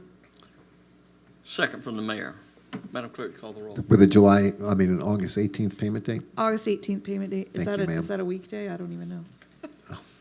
Okay, so it'll be the next weekday after that, just. Hold on, I'll look on the calendar. Yeah, August 19th. 19th. So payable by Okay. August 19th. Thank you. Madam Clerk, please call the roll. Deputy Mayor Matheny. Aye. Councilmember Urban. Aye. Councilmember Gilbert. Nay. Councilmember Fletcher. Aye. Mayor Blackwell. Aye. Motion carries 4-1. The next three items are ordinances before the council for first reading and introduction for the sole purpose of the council to authorize the publication of the ordinance for a final hearing. We will not take final action on these items. Full presentations and public input on the ordinances will occur at the final hearing, at which the council will consider final action. Is that correct? Yes, I did all right? I did good? Great. Good. All right, Madam Clerk, you please read the item number 4. First reading and introduction for ordinance number 2024-42, an ordinance of the City Council of the City of St. Cloud, Florida, assigning a future land use designation HDR High Density Residential to approximately plus minus 0.76 acres identified as 17th Street property located at the corner of Michigan Street between 17th Street and Russell Street, providing for amending the official future land use map of the comprehensive plan, filing of the Planning Commission recommendation and proof of publication, applicability and effect, severability, copies on file, and effective date. Do I have a motion for the approval of the first reading? Motion to approve. We have a motion from Councilmember Fletcher. Do I have a second? Second. Second, Councilmember Urban. Madam Clerk? Councilmember Urban. Aye. Councilmember Gilbert. Aye. Councilmember Fletcher. Aye. Deputy Mayor Matheny. Aye. Mayor Blackwell. Aye. Motion carries 5-0. Item number 5. First reading and introduction for ordinance number 2024-43, an ordinance of the City Council of the City of St. Cloud, Florida, providing for the zoning amendment of the zoning map of the Land Development Code of the City of St. Cloud, Florida, specifically changing the zoning designation of approximately plus minus 0.76 acres identified as 17th Street from R2 single and two-family dwelling zoning designation to R4 multifamily dwelling zoning designation with a high-density residential future land use designation adopted by ordinance number 2023-42, generally located at McKay Street, north of 10th Street and south of 5th Street, providing for entering the designation on the official zoning map, filing of the Planning Commission recommendation and proof of publication, applicability and effect, severability, copies on file, and effective date. Do I have a motion for the adoption of this first reading of ordinance number 2024-43? Motion to approve. We have a motion from Councilmember Urban. Have a second from the mayor. Madam Clerk, please call the roll. Councilmember Gilbert. Aye. Councilmember Fletcher. Aye. Deputy Mayor Matheny. Aye. Councilmember Urban. Aye. Mayor Blackwell. Aye. Motion carries 5-0. And could you please read item number 6? First reading and introduction for ordinance number 2024-46, an ordinance of the City Council of the City of St. Cloud, Florida, assigning a zoning district of PUD compatible with a MDR future land use designation change adopted by ordinance number 2024-45 for approximately 178.26 acres identified as Live Oak Lake, located south of East Earl Bronson Memorial Highway, west of Nova Road, east of Mossy Vine Ave, providing for entering the designation on the official zoning map, providing for approval of the preliminary master plan, filing of the Planning Commission recommendation and proof of publication, severability, and effective date. Could I have a motion for the adoption of ordinance 2024-46? Motion to approve. We have a motion for approval from Councilmember Fletcher. Do I have a second? Second. And a second, Councilmember Gilbert. Madam Clerk? Councilmember Fletcher. Aye. Deputy Mayor Matheny. Councilmember Urban. Aye. Councilmember Gilbert. Aye. Mayor Blackwell. Aye. Motion carries 5-0. Mr. Menderes? I do not have anything, Mr. Mayor. Thank you. City Manager Miller? I have quite a few things. I'll try to go as fast as I can. All right. I'll start with the easy things first. Our lifeguards passed an unannounced skills audit by our audit company, Starguide Elite. The audit looks at their performance on the lifeguard stands and during simulated first aid and life-saving scenarios. Congratulations to them on a job well done. Thank you for coming to the Station 34 uncoupling ceremony, also AKA ribbon cutting ceremony and grand opening. We're really excited to be able to improve our service on the east side of town. We are starting a city podcast in our communications department. So employees are currently submitting suggestions for the name of the podcast. The plan is it's going to air twice monthly to start, and it's going to cover a variety of city topics, including construction updates, hot topics, and events.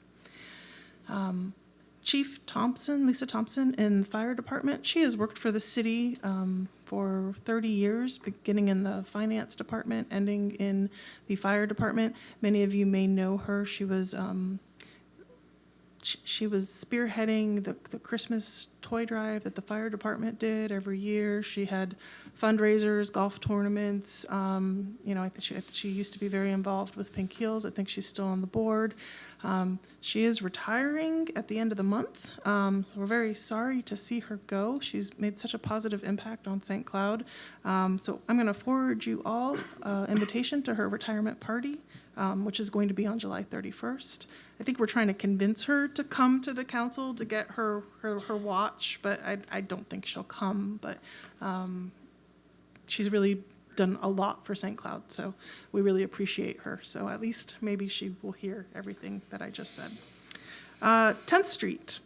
Middlesex is going to start construction on Monday, August 5th, and we do have a CEI, as requested, consor on this project. So we have a pre-construction meeting next week, but after that, we'll start letting people know the details, and so we're excited that that will be done soon. Just wanted to give you an update. Our solid waste and stormwater fees are going up October 1st as planned. So the stormwater is going to go up 25 cents, up to $12.60 each residential unit. And then for solid waste, the proposed collection fees is going to go from $25.42 to $28.28. Transfer station fees will also be going up $72.65 to $75.40, and the impact fees for their bins are also going up. Just wanted to make the council aware. And that happens every October 1st with an automatic escalation. Okay, now I am going to, I think I have a copy for you, pass out this letter. The Captain Stitch's boat on the lake, we've had a lot of conversations. We have a franchise agreement. Things are going good. There's been this conversation all along where we were concerned if it required a permit from DEP. I have, with Councilman Fletcher and with Captain Stitch, called DEP, and we never truly get a solid answer. So the city did ask our environmental consultant if what he thought if it needed a permit, and he does not believe it does. So I'm going to be giving Captain Stitch this letter. I just wanted to make all of the council aware that basically we're telling him that, our consultant didn't think that a permit was needed, but if DEP comes forward and says a permit is needed, he's going to still, per the contract, have to move forward and immediately handle that. So I wanted to make the council aware of that. Second, I think. Oh, I was supposed to pass this, I'm sorry. It's okay. Did you Would read y'all- it? Did you read it? She read all five I read all copies. 5 copies. Secondly, originally Captain Stitch had spoken with Mr. Manzares and I that he was going to be operating a trolley to get his customers from downtown St. Cloud to the lakefront. He has, I guess, successfully worked with some of the downtown businesses to sponsor him, allowing him that beginning in August, he will be running the trolley to designated stops on a designated route. One of them is our parking lot on 10th Street, the lakefront, and some other designated spots, highlighting the businesses that are sponsoring him. And he's doing that on Saturday nights and for special events. So upon discussion with Mr. Manzares, a franchise agreement would be needed for that scenario. And so I'd like to get council's authority or approval that you would like for me to negotiate with him to operate that trolley.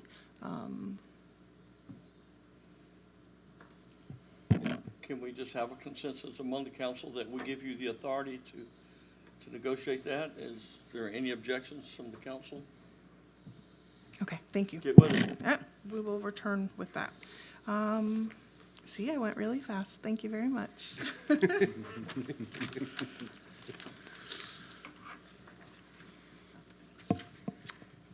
Mr. Fletcher, Councilman Fletcher.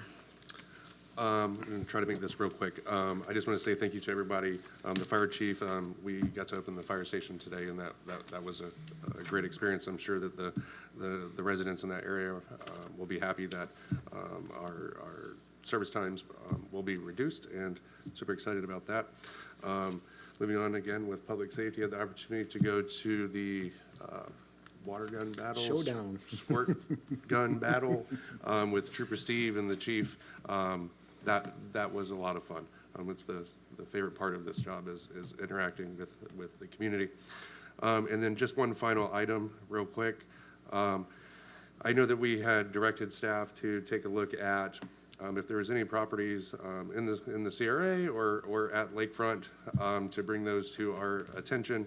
One of the items or one of the properties that came up was the property at Ohio in Lake Shore is available, so I didn't know where. I know there's a lot of, property purchases and stuff going on. I just wanted to let council know that that is available if you don't drive that corridor and kind of get some feedback, whether we should look at it, should not look at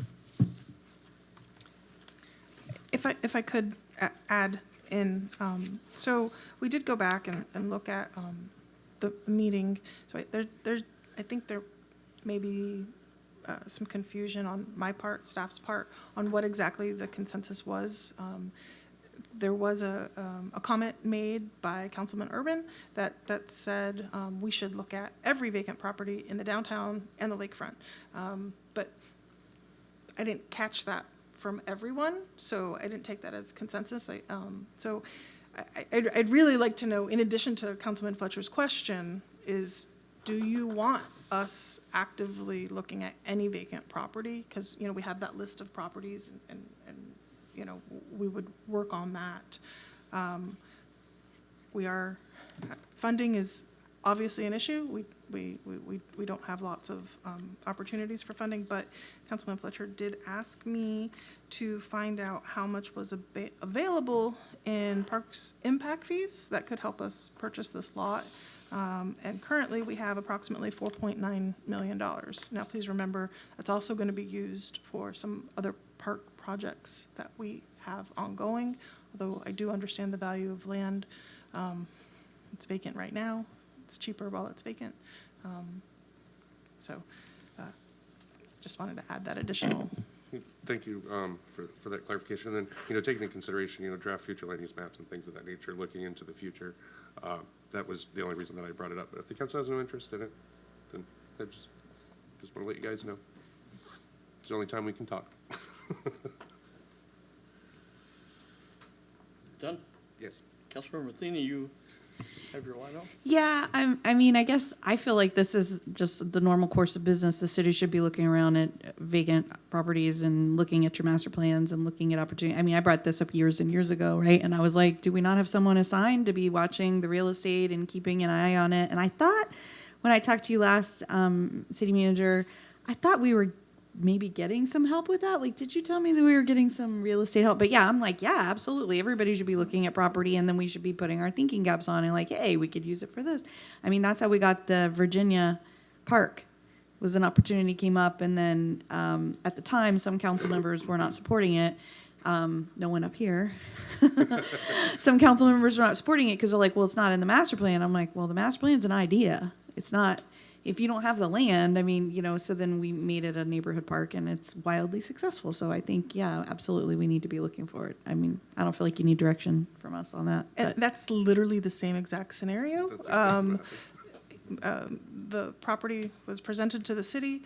Parks and Rec looked at their master plan and determined that it wasn't in the master plan, and they weren't interested in the property. So it's literally the same exact scenario. Well, I think whoever looked at it from the parks with the master plan, maybe you should have a little chat about how the master plan's an idea. If the land isn't available, you got to be flexible with that. But just my thought on it. I'll tell you a little bit of kind of how it happened real quick.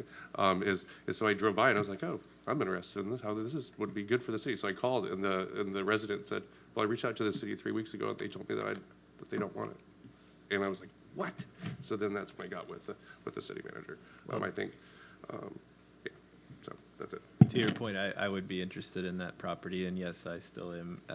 I think our lakefront especially is that's the gem of the city. That's what I think we should be pursuing, any vacant lot that comes up at the lakefront. So I would second Mr. Fletcher's desire for that property, but just my thoughts. I don't know the particulars of the property. Could you put something together and send it to us all? 0.34 acres at the corner of Ohio and Lakeshore. The east side. Yes, yes. Well, I'm not making a decision here personally. Yes, I'd like to see it. Make a suggestion. Well, we can go back to it looks like there's consensus. So, and I believe there's consensus basically for every vacant property that we should be pursuing it, and then maybe work on, and then potentially see the price and come back to the council. So we'll go ahead and do that so we will potentially make an offer contingent on council's approval for the property, and then you would get to see the whole thing. All right. And I'm just to clarify, so now I know that's for all of Lakeshore. Do you feel that way about downtown? Because that was mentioned during that meeting, but Yes. Downtown also. Okay, thank you. Yeah, just as long as it comes back before, so we can consider it. Councilmember Urban. I don't have anything. Thank you. Councilmember Matheny. I've done enough destruction for today. I'm done. Councilmember Gilbert. I just did thanks to Doug. I was a little sore the next day, but what a beautiful community engagement that your department went through. And it's better that kids know the police department at a young age versus at an older age. So thank you for doing that, and then thank you, Jason, for a wonderful turnaround on 34, even with all the issues. We broke ground a year ago. We're operating today. Great job, my friend. Thank you. Oh, I'll be on vacation next week, so call me, but I won't answer. Mr. Manzares. Sir. I dropped the ball when we were on our consent agenda, and item number O, where it talks about amending the procurement policy, it had set a maximum of $75,000 that the city manager could approve up to 75 without having to bring it before the council. I'd like to see that. increased to 100,000. Can we do that now? Yes, and I'm sorry, I should have said yes first and then had my Robert's Rules of Order chip in my brain start thinking afterwards. So yes, you can. There was no comment on public on the consent agenda, so no public came in and dealt it. You can revisit a motion before the conclusion of an existing hearing, so you can do that. So if that's all it would take, would basically be, and basically an amended motion to increase that to. Councilor Matheny? Is 100 the number we want? I mean, I know At least. at the county it's 150. I think it should be 150. at Yeah, least. so, I mean, it's whatever the city manager is comfortable with because your name's on it. Well, and we've had this discussion before because you set the authority level, but that doesn't mean the city manager has to approve everything. If she's not comfortable with what it is, then she's going to bring it back in front of you to deal with it. Well, I'm just meaning, it's, You're just being you sign 100 of them at 150, that's different than 100 of them at 50, just like but I'm fine with 150 if the city manager's comfortable with that. I'm okay with it. I might ease up to it. So who made the motion on the consent agenda? Me. And the second? On the consent was Gilbert. Fletcher. And then Fletcher. Oh, wait, sorry, No, that's D. Matheny, Matheny and Fletcher, Fletcher. sorry. Okay, so technically what Clerk, would happen too. is Councilwoman Matheny would basically offer to withdraw her motion as related to item O. Mr. Gilbert, if you would agree to that, then you'd ask for a new motion. Oh, I'm sorry, Mr. Fletcher. You guys look alike, I'm sorry. Absolutely. Twins. So can I ask for a motion for approval with this amended amount? I need to withdraw it. So what you would do is, Ms. Matheny would withdraw her motion, that's been approved, and as long as Mr. Fletcher agrees with it, then that motion is now off the table, and then we'd ask for a new motion only as to item O. All right. Councilmember Matheny, would you agree to withdrawing your motion? Yes. Councilmember Fletcher, would you agree to withdrawing your second? I suppose. No, thank you. No suppose won't work. It got to be a Yes. All right. So then it's withdrawn, so then we would need a new motion. All right, I need a new motion with an amendment. I'll make a new motion to approve item O of the consent agenda, adjusting the amount the city manager can execute up to $150,000. And could I have a second? Second. Would like to ask the clerk, if you will, call the roll again. Deputy Mayor Matheny. Aye. Councilmember Urban. Aye. Councilmember Gilbert. Aye. Councilmember Fletcher. Aye. Mayor Blackwell. Aye. Motion carries 5-0. All right. Thank you. I For the forgot all you trust. guys, did I not? I do not have anything new to add, which brings me to the upcoming events and information section. Monday, August the 5th, 2024, there'll be a city council budget workshop at 3 p.m. here at City Hall Council Chambers. Thursday, August the 8th, there will be a city council meeting at 6:30 p.m. in City Hall Council Chambers also. Tuesday, August the 20th, there will be a city primary election. Polls open from 7 a.m. till 7 p.m. August the 27th is my birthday. I'm sorry. Saturday, July the 20th, we will be having a Sammy birthday celebration at Cannery Park. And that will be at 10 a.m. to 1 p.m. And warrant list number 10 is available for your review. The Tree Advisory Committee minutes for May 2024 have been approved and are available also for your review. With that, there are no other items on our agenda. We will be adjourned. Thank you for participating in your city government.